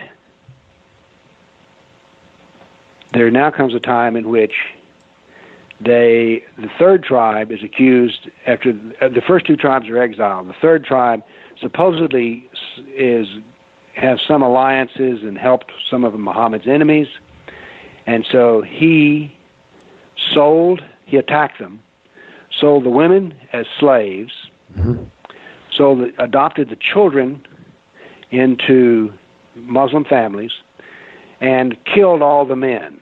Right. So there's a famous scene in which, as you know, as you're a teenager, you could be still a boy or you might be a man, and so there's this famous scene in which all those who were considered the question, well, are you a man or not, they have to raise their robes, and if they have pubic hair, they become one of the 100 who are beheaded in Medina. Now, I thought that number was 800. Is it 100? What did I say? You said 100. Oh, it's 800. Okay. I misspoke. Okay. Yeah. It is 800. Yeah. Now, by the way, there's some question remembered that. It was impressive. There are some who argue that it's as little as 5, and there was hundreds. Okay. And I think the most classical figure is 800. Okay. So, Muhammad now lives in a town without Jews. Well, this is important because he's now going to go ahead. There are Jews living nearby.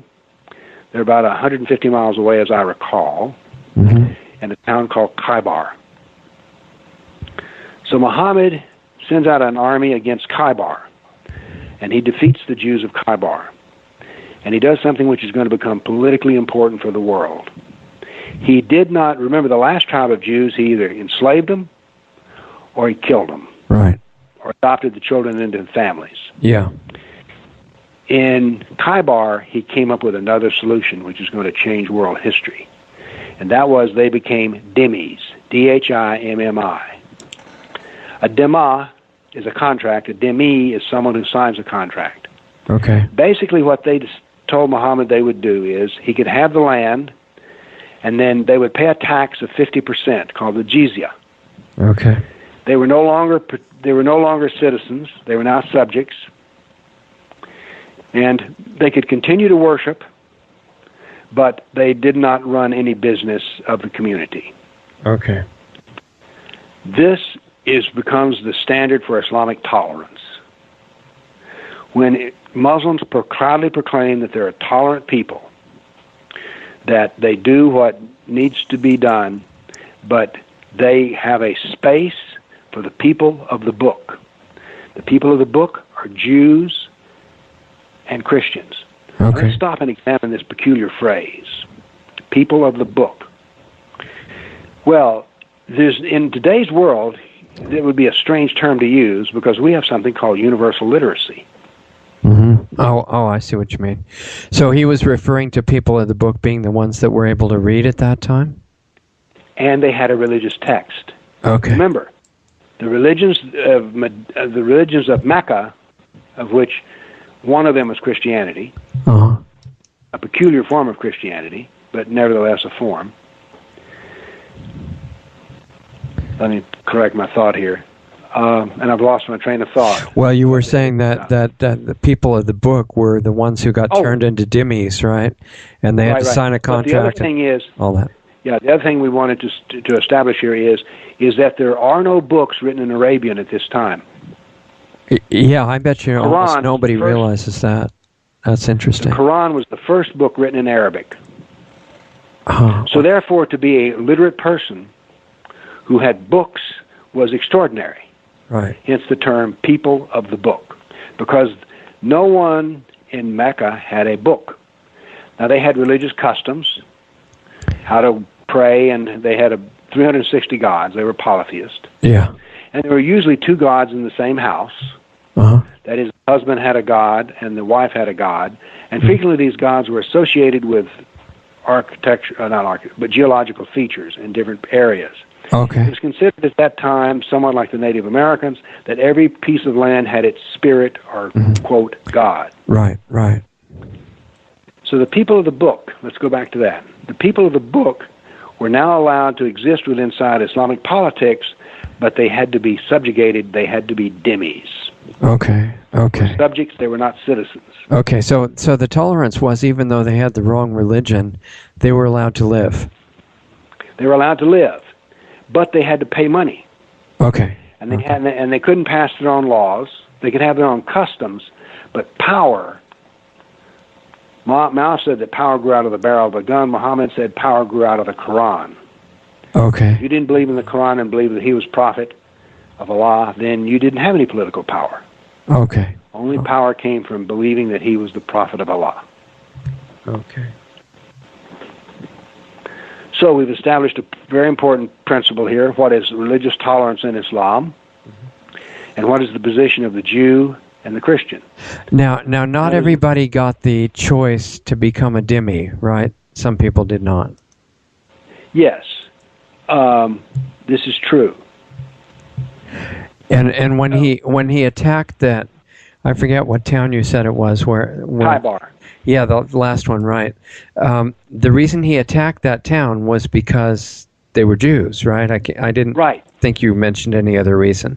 No. He went there specifically because they were Jews. Okay. See, they had a competing ideology. They had prophets, and he claimed to be the final prophet. So there's a competing ideology. Well, and it would be uncomfortable to have Jewish towns spreading the idea that Muhammad was not a real prophet.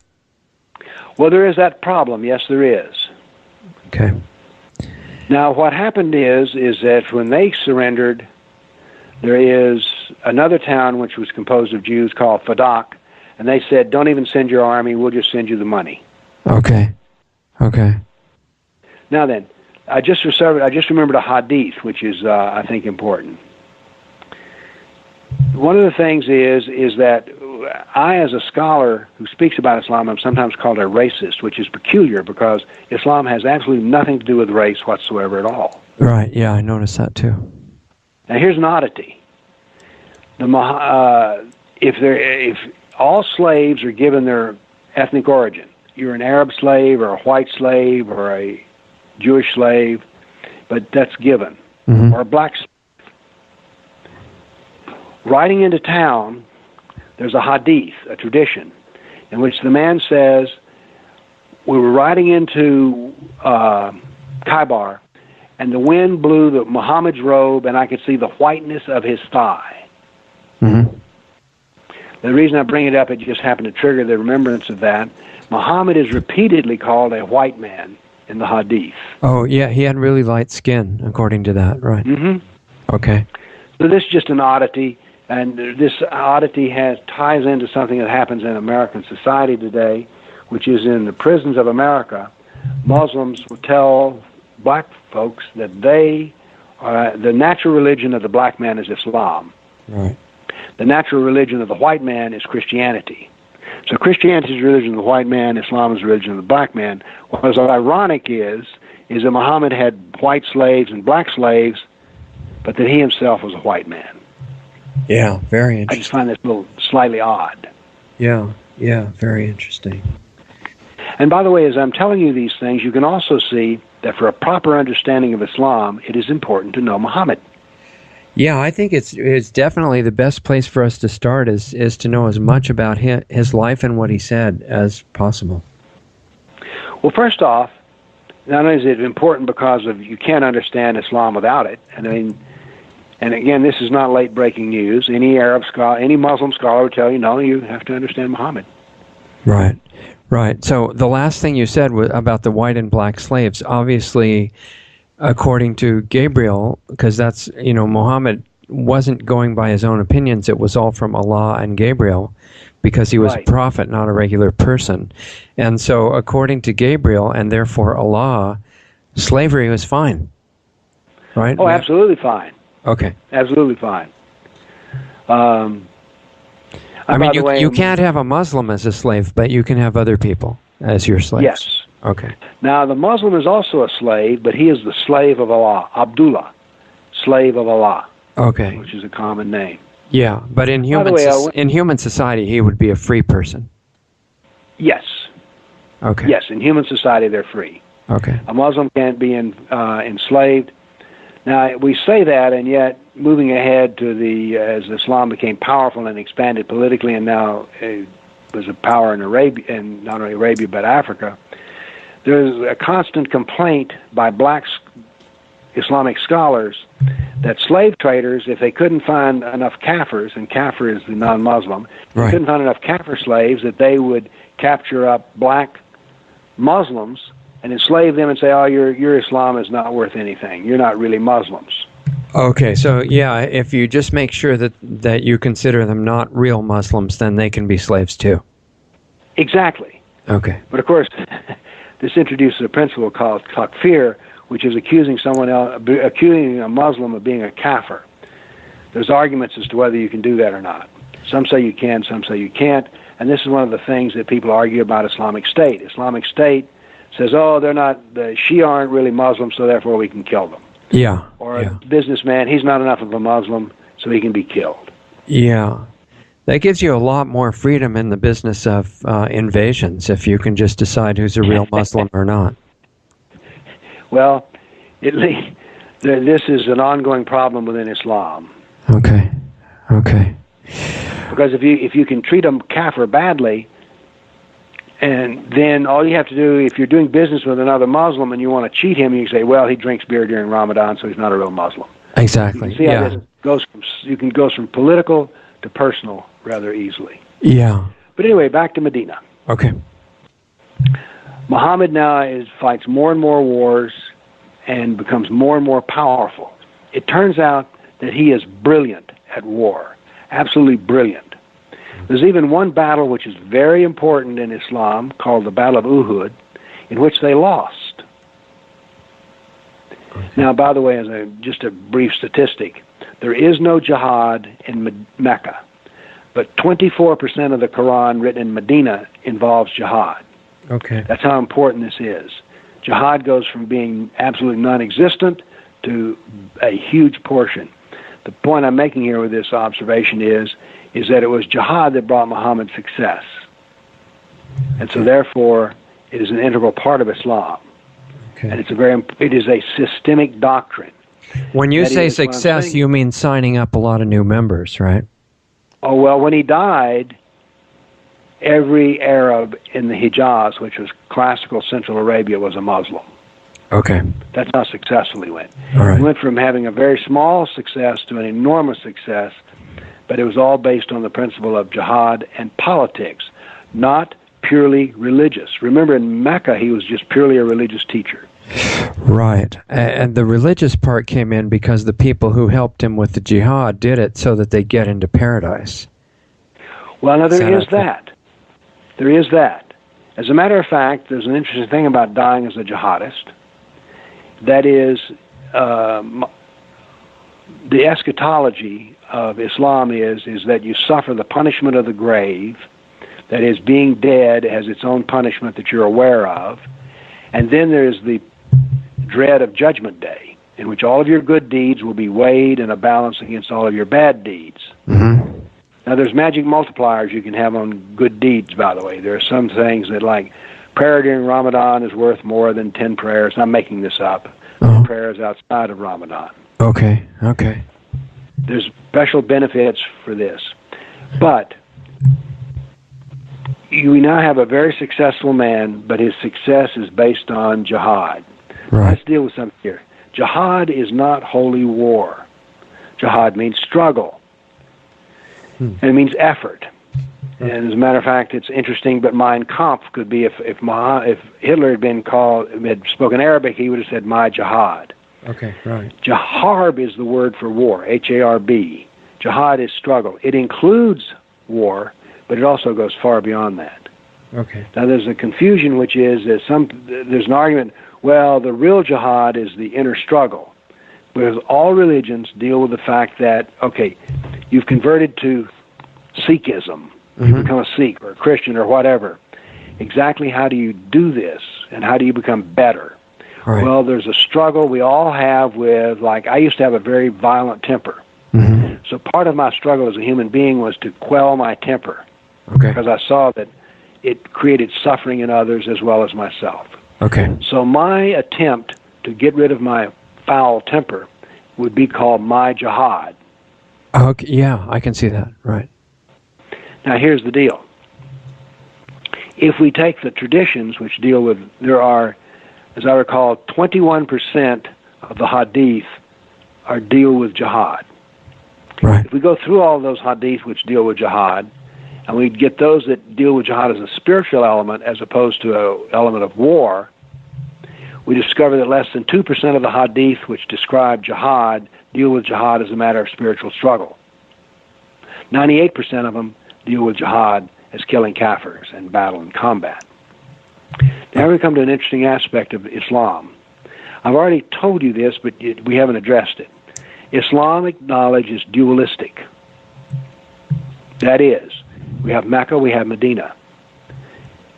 The earlier verse, which is, let there be no compulsion in religion, that is an early verse. The latter verse is, you can kill them if they don't submit. Right, right. Well, which is the real Islam? Well, it turns out they're both real Islam. Okay? Mecca is real. It is not something imaginary. So therefore, we have dualism that's built in. That is, the abrogation process doesn't terminate the first one. It is still true because, you see, this is Allah speaking. If Allah says it, it's still got to be true. It can never be false. See? So the difference is you have to follow the later one. It is stronger or better. You can still follow the earlier one. Oh. But you're a better Muslim if you follow the latter one. Well, but you know, and I don't mean to jump out of sequence here, but if you're going to follow the earlier one, and you get a call to join jihad in a violent sense, and you say no, I'm following the earlier one, you're actually not doing what you're supposed to, right? In that situation. Well, you've broached a difficult theological problem. Sorry. Strictly speaking, you're right. Islamic State says you're exactly right. But the average Muslim, look, the Koran itself talks about the fact that as Muslims became more prosperous and settled in and less revolutionary, the Koran complains about the fact that Muslims no longer want to go out and commit jihad. Right. It's like, hey, you guys are getting fat, dumb, and happy. Yeah. That it's not what the Quran says, but that's basically the tone. So anyway, so you can be a perfectly good Muslim in today's world and not practice jihad. It's just you can be a better Muslim, and let's show this with the Quran. Well, you can only be a good Muslim that way, if I'm understanding you right, if nobody actually calls you to jihad. But if they do and you refuse, I don't know if you're such a good Muslim at that point, according to the scriptures. Well, what do you think? You're now arguing just like Islamic State, and you're quite correct. Okay. Yeah, just according to what's written. Right. Go ahead. But I'm just telling you what is written. Yeah. Remember we were talking earlier about the punishment of the grave and the uncertainty of Judgment Day? Right. Yeah. There's a way to solve that problem. Okay. The man who dies in jihad goes directly to heaven. He skips the punishment of the grave, and he skips the uncertainty of Judgment Day. Okay. So now then, it's better to die, and this also addresses can you be a Muslim and not do the jihad? Yeah. Well, what the Quran verse says is yes, you can, but it's a dicier business because Allah has a certain capricious quality to him. There's a verse in the Quran which is, I have made both men and jinn to burn in hell. That is, this is a predestination kind of thing. Okay. But now then, again, we have dualism. Parts of the Quran are very much Allah does what he wishes, and he can be capricious and arbitrary, or he's not. So you have dualism here. Everything about this was, to me, the biggest intellectual breakthrough that I made in studying Islam was I was trained in quantum physics, in which the answer to the ultimate question of is the universe material or energy, the answer is yes. It's whatever you want it to be and whatever you look for. If you examine an electron from the aspects of energy, you will discover that the electron is energy. If you study from the standpoint of matter, you will discover it has mass and it is matter. But which one is the real one? Yes, it's both. Okay. It is inherent. And so within Islam, there's an inherent dualism. There's always two answers. Well, but like with the one you just brought up with the electrons, yeah, they're both true, but you have to choose one of them in order to do further calculations to see what the implications are, right? You can't have both. Precisely correct. And that must have an analogy, corresponding part within Islam, I would think.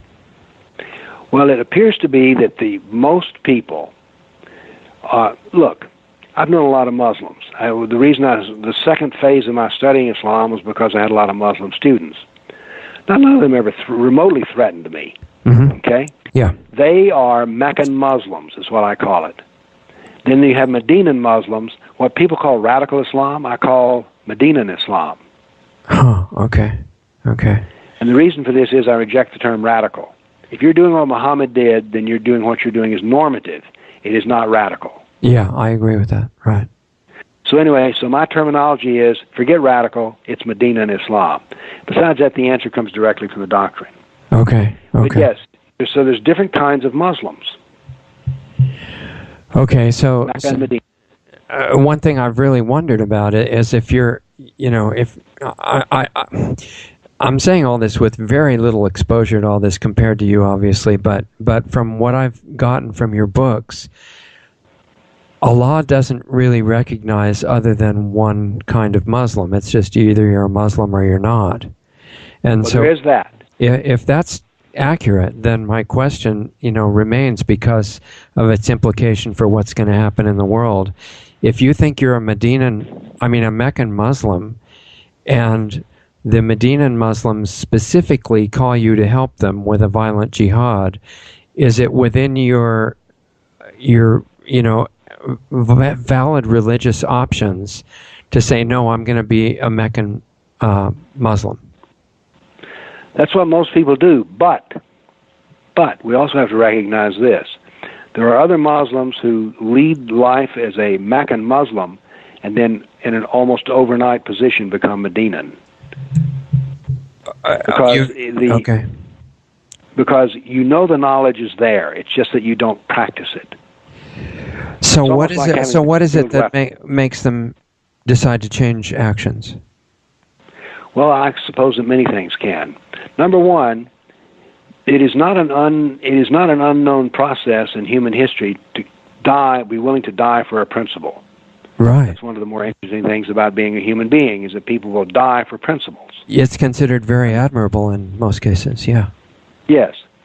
So you can go from being an ordinary, everyday schmuck, okay, and maybe I shouldn't use that word, but just an everyday, ordinary person. Yeah. But now then you can choose the higher calling and become an extraordinary person. Okay. So I think that's how I interpret the Meccan is ordinary and the Medina is extraordinary. You go from being just an everyday guy to a hero. Right, yeah. So I think that's why they do it. Okay. And by the way, I also think that it's one reason that Islam is becoming popular as a religion, is that it does not have a loosey-goosey interpretation. It has clear rules. Mm-hmm. Premarital sex? Forget about it, unless it's with a slave that you've captured, who's a kafir. Right. Today, Islam offers very clear rules of life.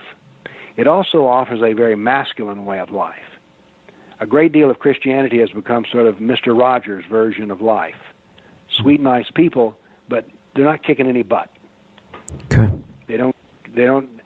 So, and by the way, there's another reason. In other words, you don't become like an action hero that way. Right.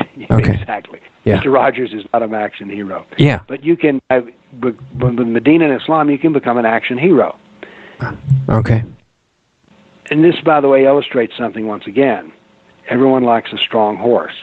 After 9/11, conversion to Islam became increased. There's a story in the Sirah, which is this. Muhammad said, kill every Jew you can find. Right. And a brother's talking to his brother who had killed his Jewish business partner.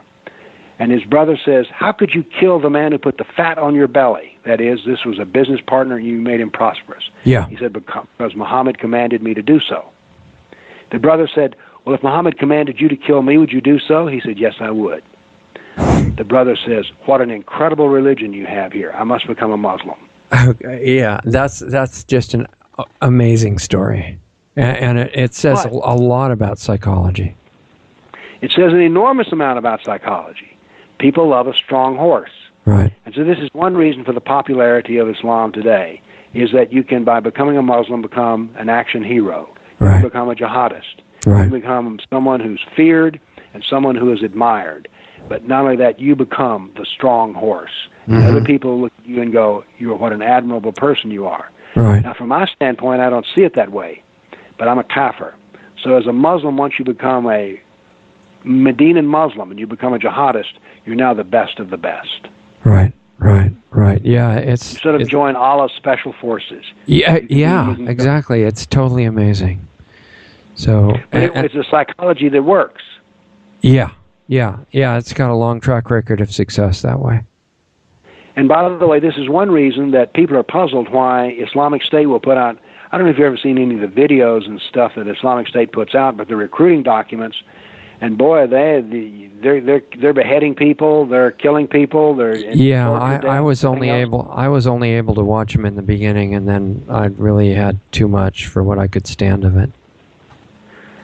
Well, I guess my problem was I realized they were, killing actual human beings. Oh, yeah, this is not a drill. No. This is as real as it gets. Yeah. But the reason they do that is it brings them recruits.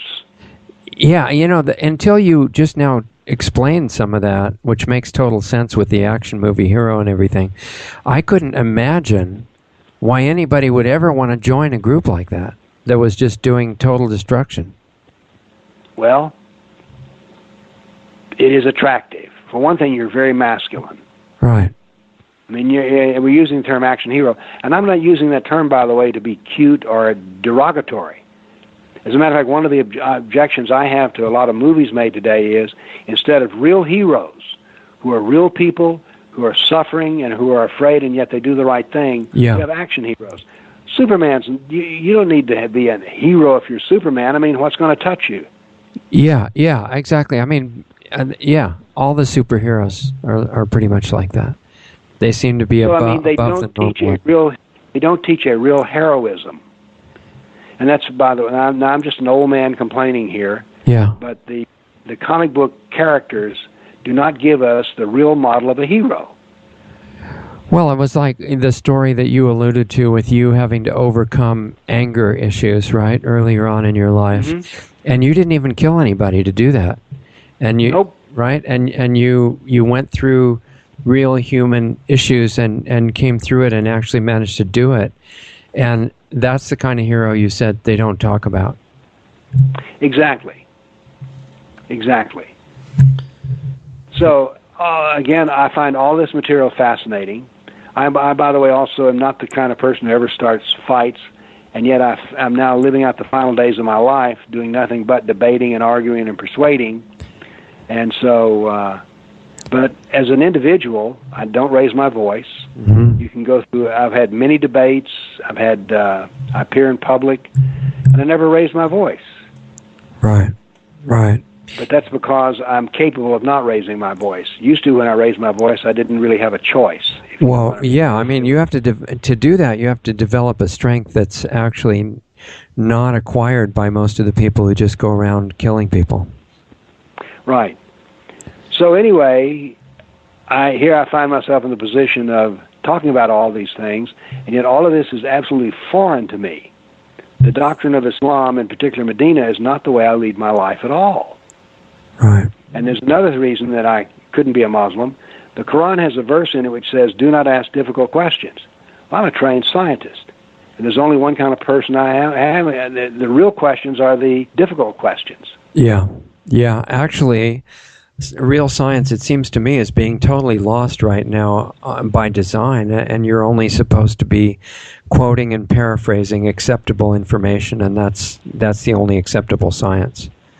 So, all right. So your last point was you were saying how much of the Quran in Medina, in particular, and the Hadith in the corresponding period was about jihad, 24 and 21%, if I remember.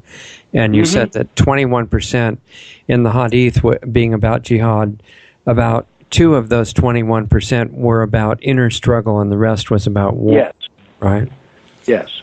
Okay. So that's a very interesting measure, I think, and not only because, by the way, one of the things as a scientist, I was the first person to ever try to do measurements.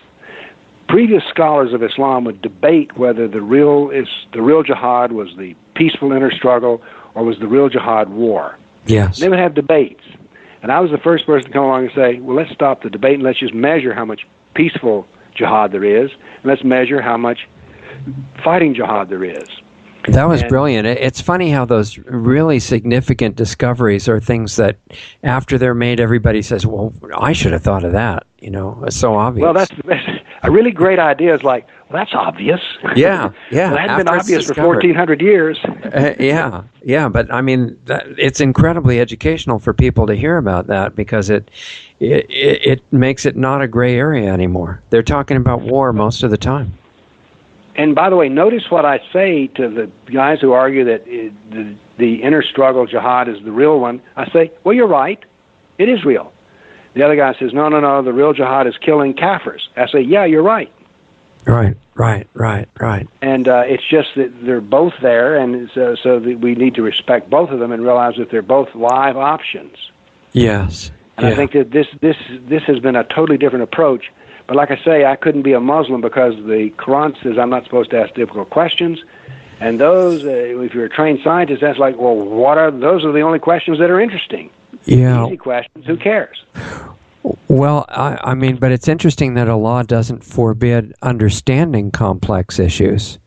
You're just not supposed to ask the questions, right? Well, so if we explain it, or at least as much as we can, and then it's open information for Muslim and non-Muslim alike, there's no prohibition against listening and understanding.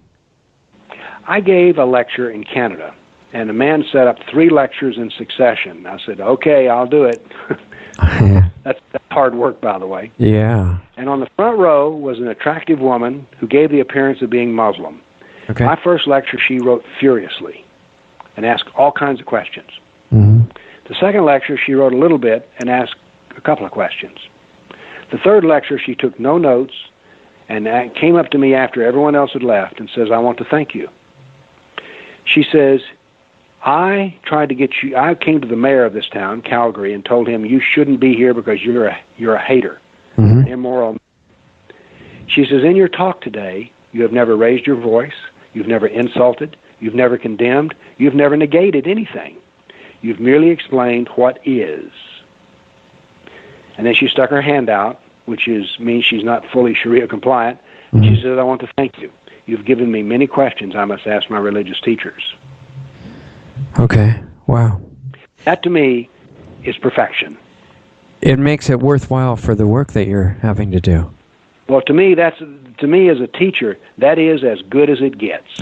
In other words, her attitude, being at least open to exploring that stuff, means that you could actually be helpful with all these talks that you're giving. Well, we have now touched on my purpose. I want to educate the world as to what is found in the Quran, the Surah, the Hadith, and how it's interpreted in the Sharia. That is my purpose, is to educate. Okay. Now, I have found that once you educate, people reach their own conclusions. Right. And by the way, I've adopted a language which is very neutral. Some people call Muhammad a pedophile. I do not ever use those words. Here's what I say. According to Bukhari, Muhammad married Aisha when she was 6 and consummated it when she was 9. Right. End of story. Yeah. I don't go further. I don't make judgments. I just say, this is what happened. This is the data. Interpret it for yourself. I don't need to explain this to you. Yeah. You don't have to go and say people are bad. Just explain what they said, believed, and did, and everybody can study it themselves. And that's what I do. I just explain what Muhammad said and did, and what Allah said. Now, what was again the name of his very young wife that you just talked about? Aisha. I remember from one of your books, and I think it was the first one about the Sirah, right, the life of Muhammad, that when they were beheading the 800 Jews in the tribe that didn't get driven out, that Muhammad spent the day with that wife sitting and watching all the beheadings. Is that true? This is true. Okay, yeah, that really struck me. This is how the story is related. Right. And again, you don't have to say anything about that. Just that's what the Sirah actually relates as well. Yeah, so that's what happened. Yeah. And I don't say it was bad. I just say that is what happened. Yeah, exactly. Now, I do have my personal opinions about all this. Yeah. When I'm in front of an audience, in general, I do not try to say that was bad, that he was a bad person. I just say this is what the Sirah says. Right. So that is my whole object as a teacher, is just to tell you look, these are big, thick, difficult books to read and understand, and I've done this work, and here's what they say. Yeah, and you've also put in citations and references to your timeline correlated version so that people can tell that you're Yes. not misinterpreting the original, correct? Well, let's go back to the story I said where the man, Muhammad, said, kill every Jew you can lay your hands on. Yeah. If you hear that, and you may go, well, that's a load of crap. Yeah, You would never exactly. do that. Right. In my books, every paragraph starts off with a little index number. And that index number says that if you want to find this, you go to the original and you look in this margin note and you will find the full text. And I've had people who take my books and at first they check everything out. They're like, well, wait a minute. And then after a while they just go, okay. We're a third of the way through the book. Everything he says is there, so I'm going to believe you it's actually there. did the correlation work. So Yes. if somebody wants to do some checking because they don't know yet whether you're accurate, what advice could you give them about finding a good version of the originals of those 3 books? Well, actually, in my books, I give you those. In the bibliography, these are the original books. You can buy them on Amazon. In Okay. fact, I bought mine on Amazon. I bought a used copy, Yeah. which I've regretted because I've just about worn it out. Okay. But my purpose is to let you understand what is in the original, and don't believe me. Right. Check Only it out. ask you someone to believe me to the extent that you'll go look it up where I say it is. Okay. Okay. At the point that we left off with Muhammad's life, and we just went over to talking about the percentage of the Quran and the hadiths that were about jihad, what was next in his personal life at the point we left off? Well, let's see. I know. We left off at the Battle of Uhud. Yeah, I think that's right. There was a village that, was it the one that was 150 miles away that they went and attacked? That was Khaybar. That's the last back one in I Medina. remember. Right. Okay, I'm bringing you back to Medina, and there's the Battle of Uhud, Uhud. There's a small mountain by that name. All right. And I was talking about how there is a doctrine of war that's laid out, and that part of the business of war is you always lose battles. No one ever wins every battle. Okay. And this battle is put in the Quran for the purpose of instructing you, you must obey the Prophet Allah, because the Battle of Uhud was lost because some of the archers didn't do the work they were supposed to do. They were supposed to cover a certain point, and they were not supposed to move until the battle was over. Mm-hmm. Well, when they saw the battle was going for Islam, they broke ranks and ran to steal the stuff that was left behind by those soldiers who were losing. Okay. And then that turned the tide. And so the thing is, the Quran deals with all the lessons of this, which is you will lose if you don't follow the Muhammad. And if you do lose, it's because you didn't follow Muhammad. Okay. So therefore, this is a lesson of resilience in war. So the only reason you don't win every time is because you're not a perfect follower. Exactly. Okay. Exactly. So therefore, Islam in its war doctrine teaches how to deal with loss. Okay. Okay. Well, this is very important because in sports, as there poker or anything else, you have to deal with when you lose, or any business. No businessman ever has had all of his deals make a profit. Right. And you have to continue doing business in spite of that. So Islam is not deterred by loss. The message is eternal, and it has worked in the past when people believed it and executed it. And if Islam is, and if Muslims are not doing well, what they need to do is to look to the doctrine of Islam and start doing things in the correct and proper way, and you will be successful. Okay. And by the way, this is the interpretation of jihad scholars who are saying that the reason that Muslims are down and out in the world, that is, they're not as prosperous as Europeans. If it weren't for the oil wealth, they wouldn't have any prosperity at all. The reason is you don't need to be a better engineer. What you need to do is become a better Muslim. Okay, and do they elaborate what they are referring to exactly? Well, now, they would also argue that being a good Muslim includes being a good engineer. But you must adopt an Islamic outlook. So you need to have a government that's Islamic. This is the argument that's going on in Turkey today. Should the government of Turkey be secular or Islamic? And Erdogan says, no, it's to be Islamic, and then we will return to the power when Turkey was not just a country, but was the head of an empire, the Ottoman Empire. Right. So that's the argument being put forth by Erdogan, if I pronounce his name right. Erdogan, I think they say. Because that's what's happening in Turkey, is we need more success, and to become more successful, what we need to do is not necessarily to work harder or to adopt a better monetary system, but we need to become more Islamic. Right. Yeah, because basically Muhammad was conveying Allah's promise that if you do that, everything's going to work. And when we say everything here, we literally mean everything, not just going to heaven, but you will be prosperous and dominant in this world. Right. Okay.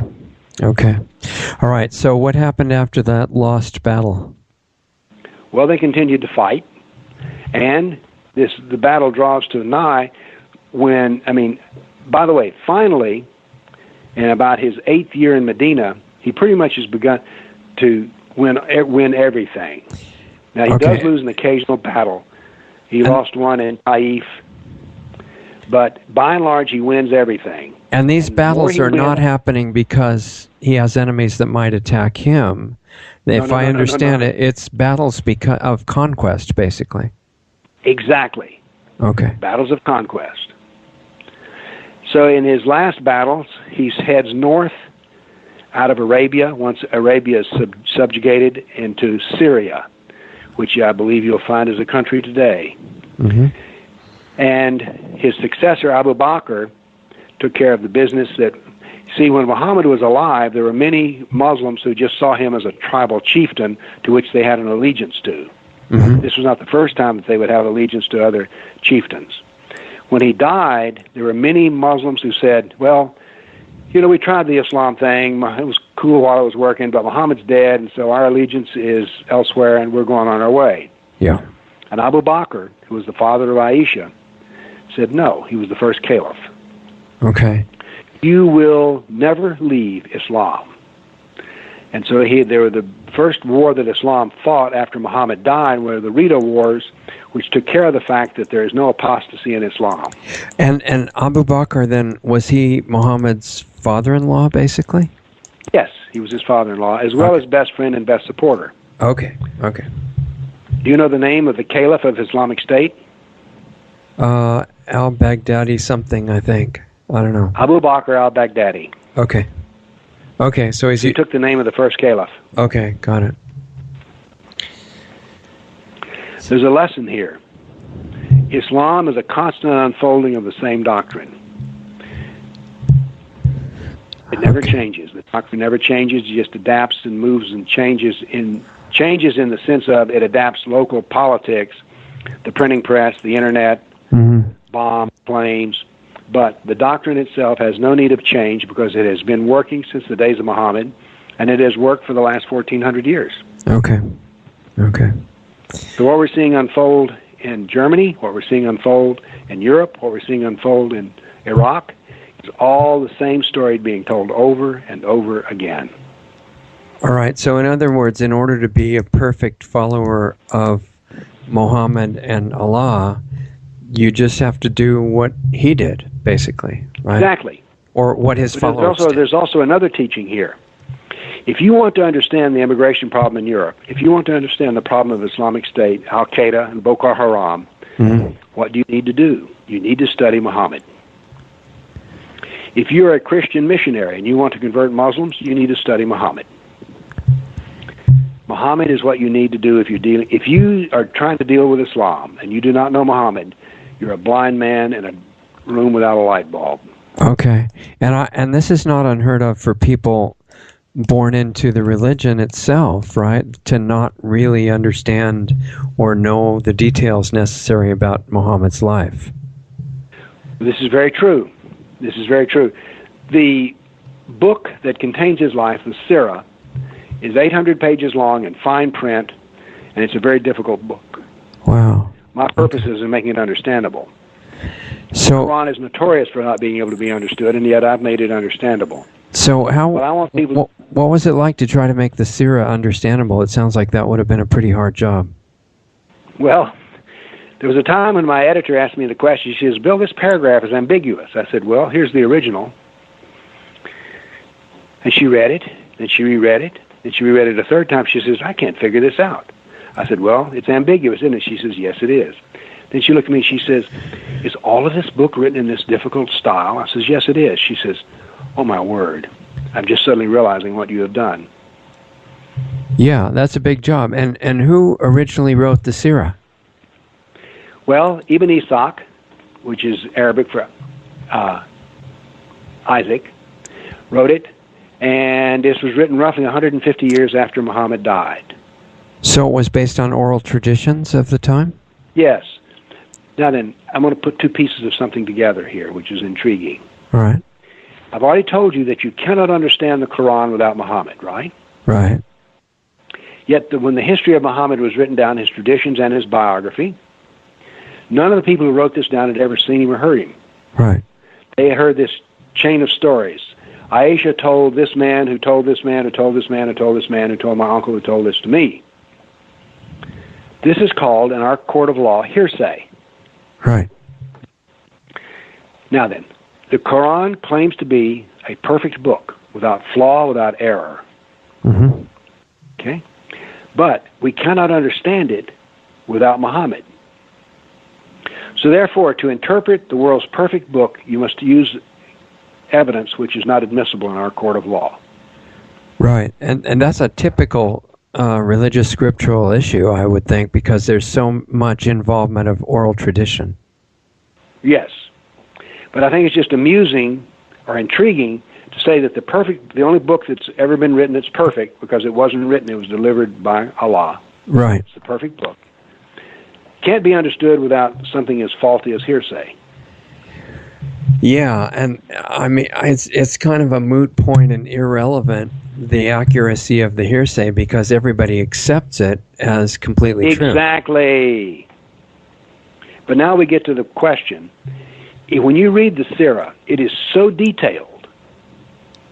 What they had for breakfast, what color camel. And that's an amazing memory or playing telephone for 150 years and getting that detail. It's so amazing that I have taught.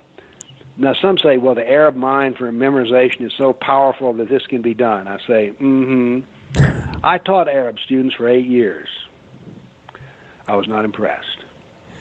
That's a personal judgment. Yeah, but they didn't have perfect memories, in other words. Nobody has a perfect memory. Yeah. The trace of a weak ink lasts longer than the mind of the strongest man. Right. So therefore, we have a slight problem here. Much earlier, you said, I report this as though it is the absolute truth.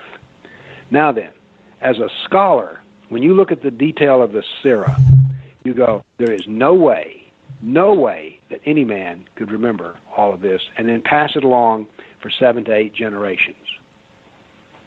It just doesn't work. Right. So therefore, although I treat it as perfect knowledge, as a scientist I go, there's no way that this is true. Now there's also some fascinating things to be learned from if you then read the Quran not as a believer, but as a scientist. You suddenly realize many things become apparent. One of which is that the town of Mecca, which is supposedly described in the Quran, is not accurate. In what way? What do you mean? Well, there are in the description of Mecca, there are descriptions of streams, stones, canyons, and it turns out that all of these can be found in a town called Palmyra, which was a what was the name of those people? Not Neapolitans. They were I can't remember their name. Anyway, it's real clear that if you look at the evidence of the Quran, that Mecca was not the town where Muhammad lived. That there's only one that matches it, and that's Palmyra. What's interesting is, for the first 200 years, all the mosques which have a direction of prayer in them, today the mosque points towards Mecca. Right. The most ancient mosques all had a line. Their Qibla, the direction of prayer, points to Palmyra. Wow. So that's some additional suggestive evidence that Palmyra might have been the original location. Yes, and then when you get all the right plant life, you get all the right geography. So there's a fascinating book called The Geography of the Quran, in which an amateur scholar who spent all of his life in the Middle East just said, look, none of this makes sense, but if you move Mecca to Palmyra, then everything makes sense. How far away was it? How far away was it? Considerable way. It's basically in Syria. Wow, that's amazing. Well, there's a lot of things that are amazing that scholarship is beginning to reveal, because up to this point, most religious scholars who studied it never bothered to go to Mecca or Palmyra and then to see how things line up and don't line up. Yeah. Well, the point that you brought up about the 150-year gap between Muhammad's death and the writing down of the Sirah for the first time means all of the history that we've been talking about so far and all the battles and everything, those were all reported as part of Muhammad's life. Yes. So those depend, understanding it, even that history, depends on the Sirah being accurate. It all does. There's a lot of very interesting work that's going on these days. The study of Islam has always been in the hands of two sets of people: Muslim scholars and Kafir scholars. Right. These scholars have been very erudite people who prided themselves on their knowledge of classical Arabic and read difficult works, but they never tried to make it easy for other people to read. Today we have the fact that we're doing this interview is part of a trend which has never been true before in human history. We are democratizing knowledge about Islam. Right. We're making Islam available to anyone who's willing to read an easy-to-read book now. Yeah. I've been a part of this, but others have done it as well. The secret of Islam is being revealed. And people who are scholars, amateur scholars, are discussing things which the professionals never discussed. Yeah.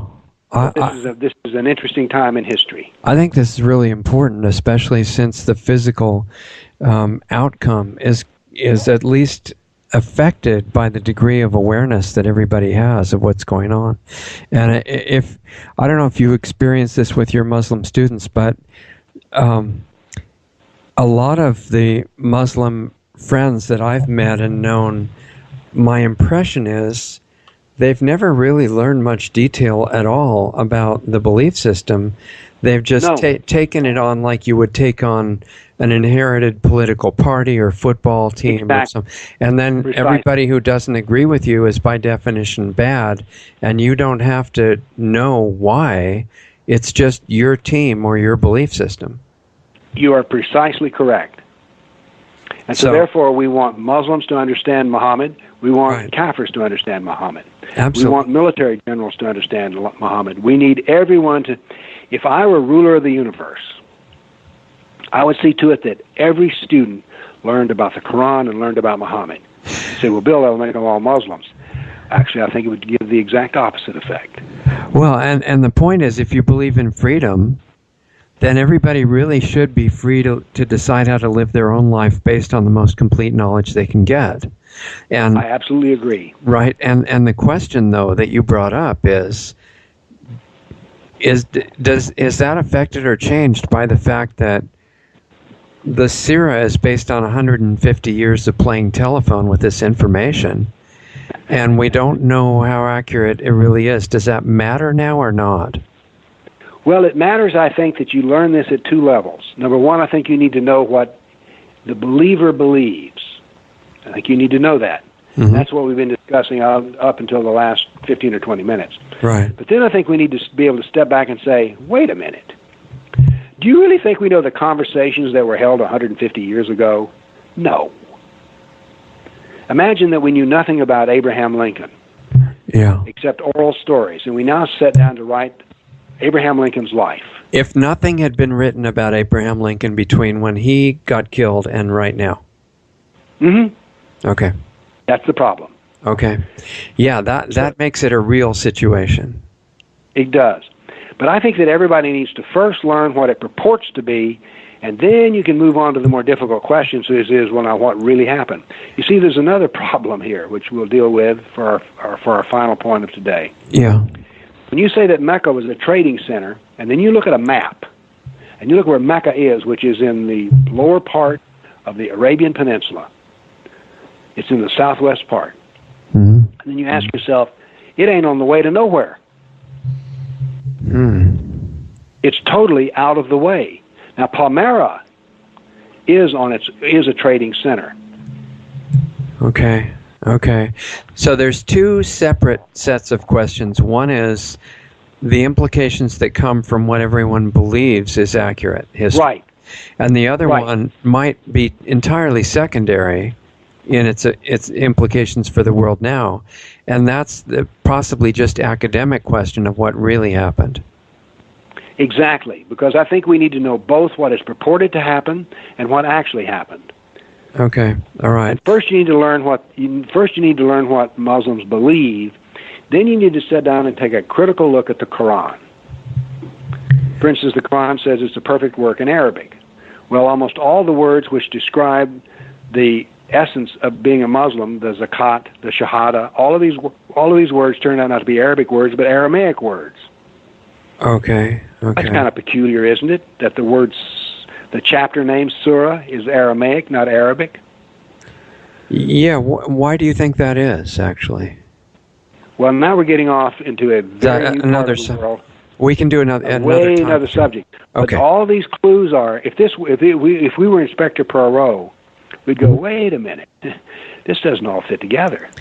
Well, I mean, we're gonna, if you're still open to it, we're gonna do some more chapters of this series. But I do want to ask you to clarify one thing, and that's where we left off with Muhammad.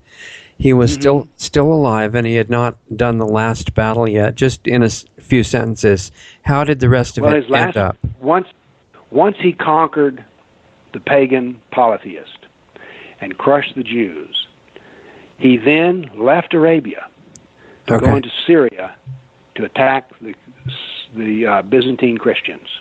Okay. And that is the end of his life, but it sets up Abu Bakr, who purifies the Muslim position, which sets up Umar, who then is the second caliph who's going to move and conquer the Middle East and Persia and Egypt. Okay. Well, I think if that's how, the last part that we're looking at now, I think it makes sense as we transition forward in time, not to just jump and ignore what happened for the last several hundred years, but take it from the caliphs that were the initial rulers of Islam, and then at least do kind of a historical review up to now, and then we can decide which parts of that are affecting what's going on today. Okay. If that makes sense. So more to come. Thank you. That was incredible, and I really appreciate it, Dr. Warner. We'll talk to you next time. But again, I say this. Isn't this material fascinating? I really think it is. Not just academically fascinating. It's absolutely essential knowledge to have any understanding of what is going on in a big part of history right now. We cannot understand anything about Islam until we understand Muhammad. Yeah, this to say, and it's actually easy to do in a mechanical way, but people don't want to do it because I think they're afraid of what they'll learn. Yeah, exactly. And that gets back to the attitude of what is supposed to be real scientific inquiry. And that is, no matter what you're going to find out, all you're committed to is finding out what's true. And every time what you know turns out to not be that, you're willing to immediately improve it. We couldn't end on a better note. Thank you so much. Okay. Talk to you next time. Bye-bye. Bye. Okay, so there goes Dr. Bill Warner, Professor Bill Warner. I really hope you got something out of that. I mean, let me know what you think. If you think this is an important subject related to your health, psychological, mental, emotional, physical, national, global, do you think that's right, or do you think I'm totally off base by, taking our time up with it? Write to me at richard@lostartsradio.com and let me know if you think this is a worthwhile topic to look at or not. And let me know if you're a member of the Muslim belief system or not. And, if you think I'm being against Muslims, which I'm really not. Let me know what's coming across, because I don't always express myself the way I should. So, I'll always try to improve. If you give me your feedback, it's very valuable. The other thing is, before I forget, that we're starting this special video subscription service as the first real money-making plan that I've thought should not be vetoed, because it's not going to be dishonest. It's not going to be pushing anything that will hurt anybody. It's going to be great value. We're going to be putting real heavy-duty information on video, way beyond what the holistic doctors got killed for in the last couple of years in this country. And I don't care at this point. For whatever length of time I'm allowed to do it, I want you to have all the information possible. And I did not want to be on video. I'm doing that anyway as my little part of this contribution. So join us. If we can get lots and lots of subscribers, and I mean, it's going to take millions. We could make the educational center and build the school that I've got plans for, but it's going to take a lot of money. This way is only $4.99 a month per person, so hopefully everybody could do it without financial stress. And if you think it's not worth it, you can just cancel anytime you want. But I'm going to do everything I can possibly do to make it way more than worth it for you. And if you go to lostartsradio.com, you'll see a place to subscribe. One of the tabs, if I remember, is video subscribers.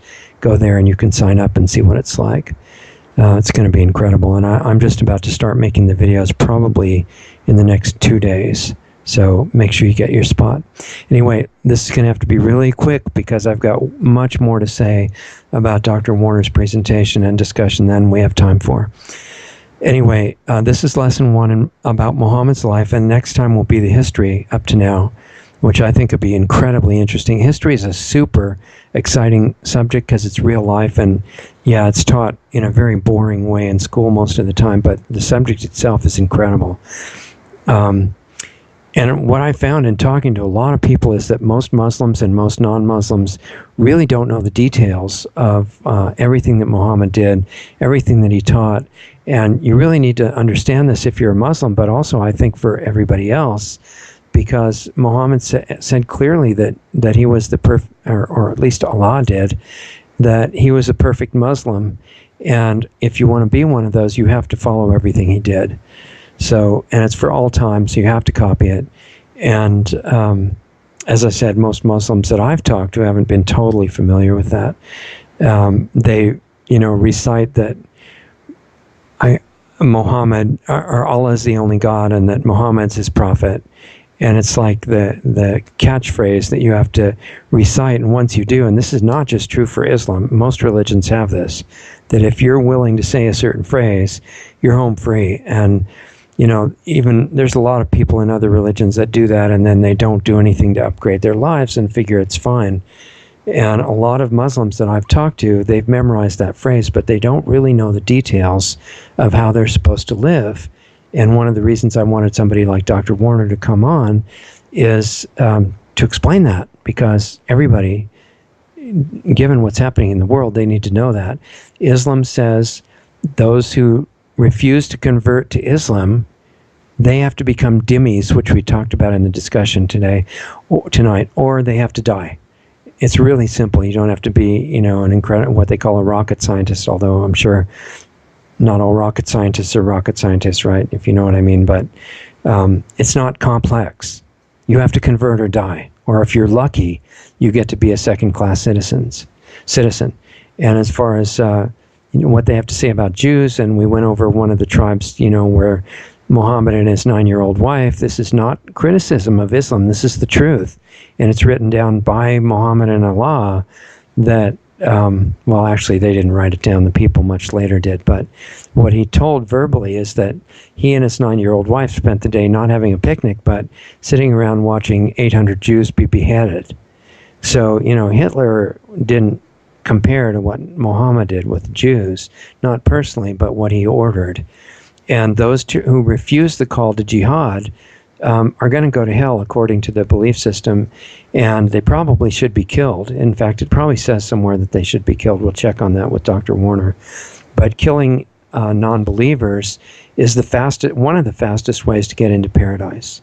And also lying and stealing to get up to where you can kill non-believers is completely acceptable. I read this myself. And Muhammad said, yeah, it's fine. Go ahead and lie to this guy that you have to get his trust and kill him. That'll be no problem because you're doing it to a kafir and you're doing it for Allah, so it's no problem. So the question is, and I'm sorry I'm talking so fast, but I'm really watching the clock here, and as usual, I've talked too much in the first part. So what do really great people, whom I know many of in the Muslim faith, what are they supposed to do? You know, large numbers of them in polls actually support suicide bombers if they don't have to give their names in the polls. This is a concern. This is in the US, and it's also in Europe. So what are you supposed to do if you don't really want to be a murderer? Are you supposed to kill people anyway? Supposed to help with supporting the killers? Or, you know, what do you do? I remember this one point in the discussion where Dr. Warner said, well, ISIS, you know, who the US government pretends to be fighting but is actually arming and training, is following Islam verbatim. This is a really interesting observation on his part. This is not to criticize Muslims. I love the Muslim people. They're fantastic. I've known Muslim friends for decades, and I've never known one person in the Muslim faith who did not impress me as a great person. I find that really interesting because every other religion I can think of, I've met some people in it who are really pretty seriously horrible in their current state of evolution of consciousness, and that's not true with the Muslims that I've met. They've all been great. So this is just another part of the position. The ones that are great people naturally are in a really hard position, because what if enough jihadis, which jihad is a sacred element of Islam, you know, it's one of the best things you can do according to the scriptures. What if enough of them get into America, like they're doing in Europe right now, and then they start calling on all the peaceful Muslims that have lived here, you know, normally for a long time, to join them? And in the scriptures itself, it says if you don't join them, you have to be killed. What are you going to do? You can't criticize it because it says it right in the scriptures. This is my problem with religion, because if you're going to believe a scripture and that's how you run your life, that's fine if the scripture only tells you to do great stuff. But what if you discovered something in your scripture right now that says you have to do what ISIS is doing? What would you do? Where is your allegiance? Is your allegiance to God and the source of love that sustains all of creation and that makes you who you are? Or is your allegiance to what is written? This is not just for Muslims. And what if it's not about religion? What if it's about a gang that you were born into as a little kid, a violent motorcycle gang or some other kind of gang, some kind of mafia, and your initiation is you have to kill a child. And if you don't do it, they might kill you. What exactly is it that you're going to do? And don't say, oh, I would never follow it. No, it's not that easy. Your family and the people surrounding you, your relatives, other people in the group, you know they're serious. They would kill you because of the belief system. And to go against the scripture or to go against the rule of the government or the gang is unacceptable. What if you're in the military? And I have many friends in the military. I consider them great allies, not bad people at all. What if they're told to kill everybody in a village? Because the commanding officer basically is off on this ego trip that makes him feel powerful if he can order mass murder. Are you going to do it? What if you think that the other soldiers will shoot you with their rifles if you don't do it? What are you going to do? And don't just say you wouldn't do it. You got to sit down quietly, forget the arguing, forget criticizing other people, forget defending your image, showing how, you know, truthful you are or whatever. Forget it. Sit down, put yourself in your imagination into the middle of a jungle or a desert where your commanding officer and all of the peer pressure of the other armed military people around you say, you have to kill all the women, children, and men in this village because there might be a terrorist. What are you going to do? For real. So there are some people who get into obeying this kind of stuff because they like murder, and they're really not in touch with realities at all. And they think that I'm just going crazy and getting the license to kill, whether it's from the military, from the government. It's not just the military. What if you work for the medical profession? You're a medical doctor, and your standard of care, which is now enforced by the insurance companies, says you have to vaccinate a premature baby. And if you're honest, that the majority of them are going to be damaged or killed. Are you going to do it, or are you going to lose your job? This is the question. Same question with Islam. Same question if somebody in the name of Judaism or Buddhism or Christianity or atheism or anything else who has to be obeyed orders you to kill. What exactly are you going to do? And don't give a flippant answer, because that's not an easy situation. So, I have nothing against atheists, but to me, God is absolutely real. And it's not some kind of a nasty person who wants to kill you or put you into permanent torture if you don't follow the rules. That's a human level of understanding. The God level of understanding that I resonate with is way different than that. It has love for absolutely everybody. And the only reason you want to give up all levels of mistakes and crimes and misdeeds in your own life is not because God is going to be damaged if you don't, because that's a permanent source that will never change. But it's because you're not going to be able to reconnect to who you actually are unless you actually live up to what you really are. No matter what anybody says, no matter what any religious leader says, no matter what a government official says, no matter what somebody's teaching you in school. And I can tell you about the ridiculous stuff that's taught in school now because I'm still in the middle of it and have been for a long time. You have to develop some kind of allegiance to a higher power. I'm just giving you my opinion. You do not have to agree with it. But there's something that supersedes any other person giving you orders or anything that's written. Because if it doesn't go with where this originated, which is the real source of everything, then you have to ask yourself, what is it exactly that you're going to honor with your life? What we're talking about is a choice that everybody has. And all of us are absolutely devoted to some kind of beliefs in something. Even atheists that I've met have very definite beliefs about how the universe works, how their life works, what their values are. Atheists have values, by the way, in case you're not one and you don't know. Everybody's got some kind of absolute connection there. And my question to you as an individual listener is, if it comes down to it, what are you going to give your allegiance to? And what if everybody around you is applying incredible peer pressure?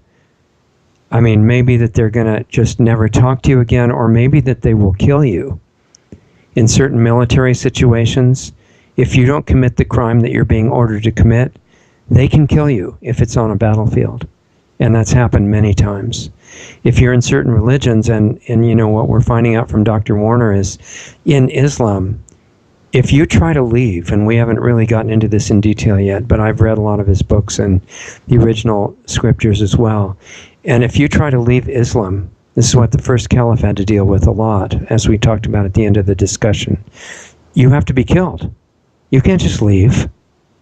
So if you're in that situation, what is it that you're planning to do? And I think that deserves some really serious thought on your part. That's why we're taking the time to go into this multi-stage discussion, because there's an ancient law of nature that has been there since before any religion was even imagined, or before any philosophy. I think was there since humans began, at least on this planet. And we've talked about it before, and what it says is that whatever we do to someone or for them comes back to us multiplied. And it doesn't change if you're ordered by a group to commit a crime. That law of nature still wins out.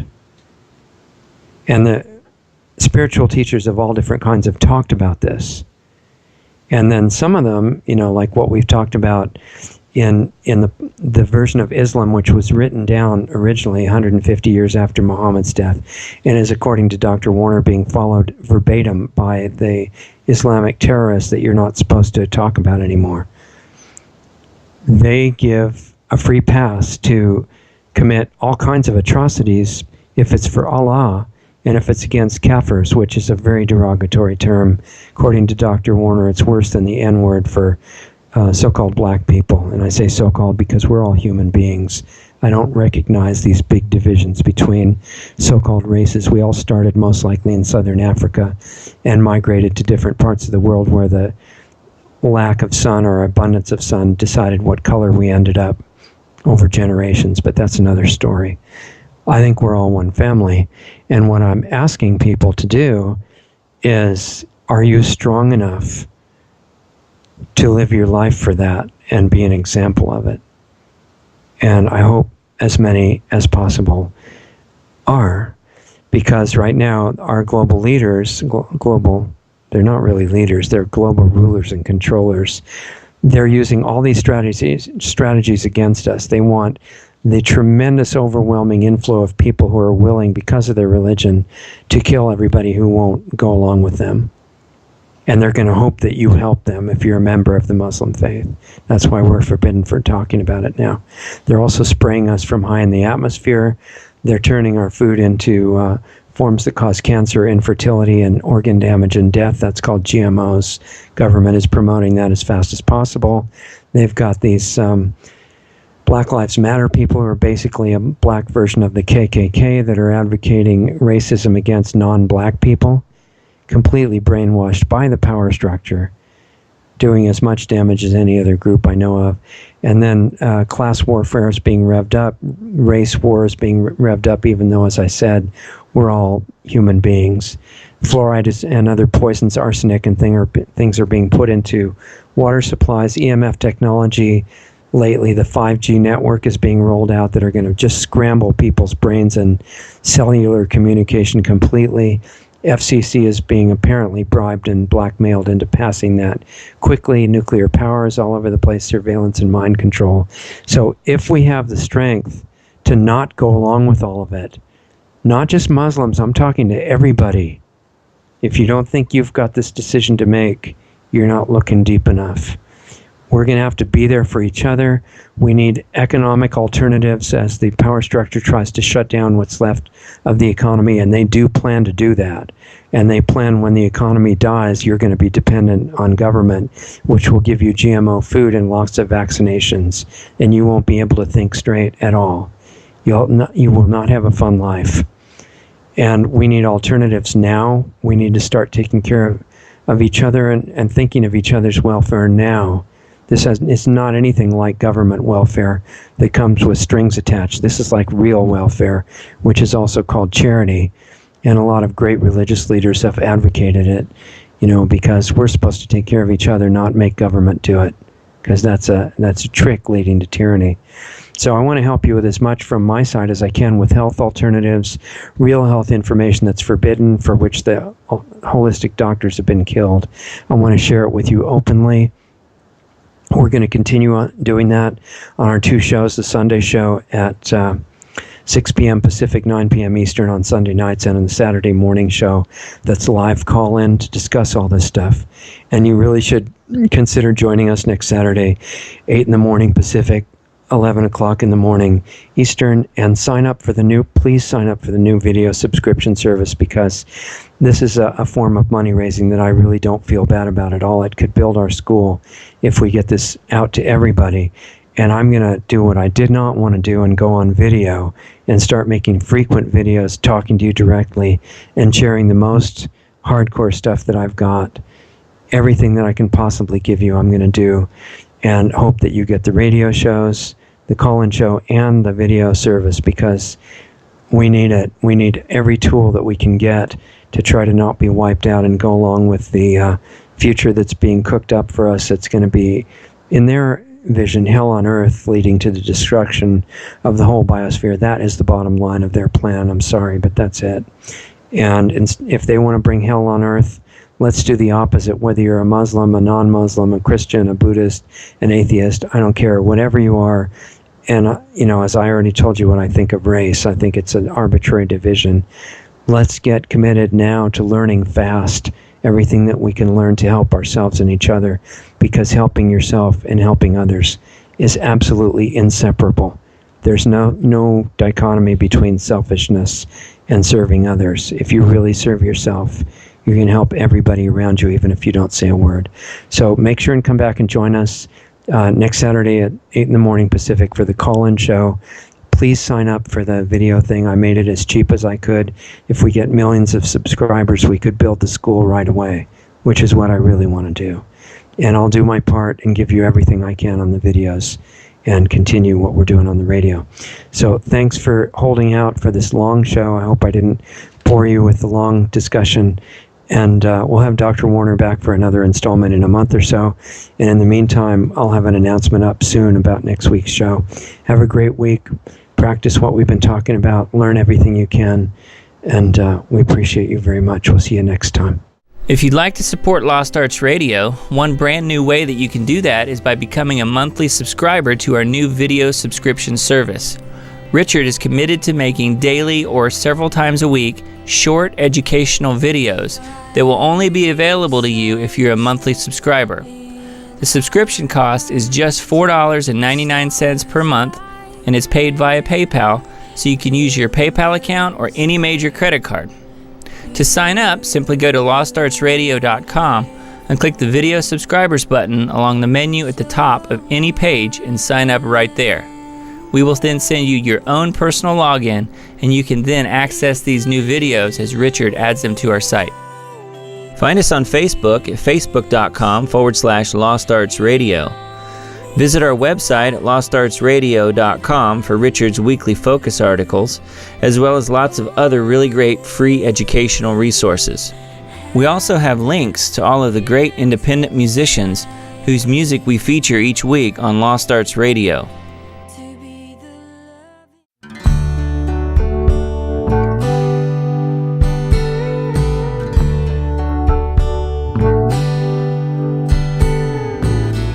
Sometimes there's just no answers to find.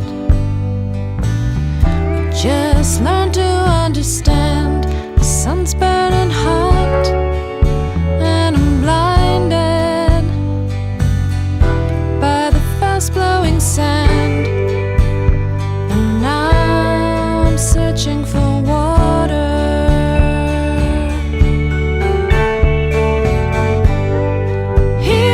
My life, holding on tight. Here is my life. Please somehow let me find hope.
change the fossil into stone, must loosen the chains.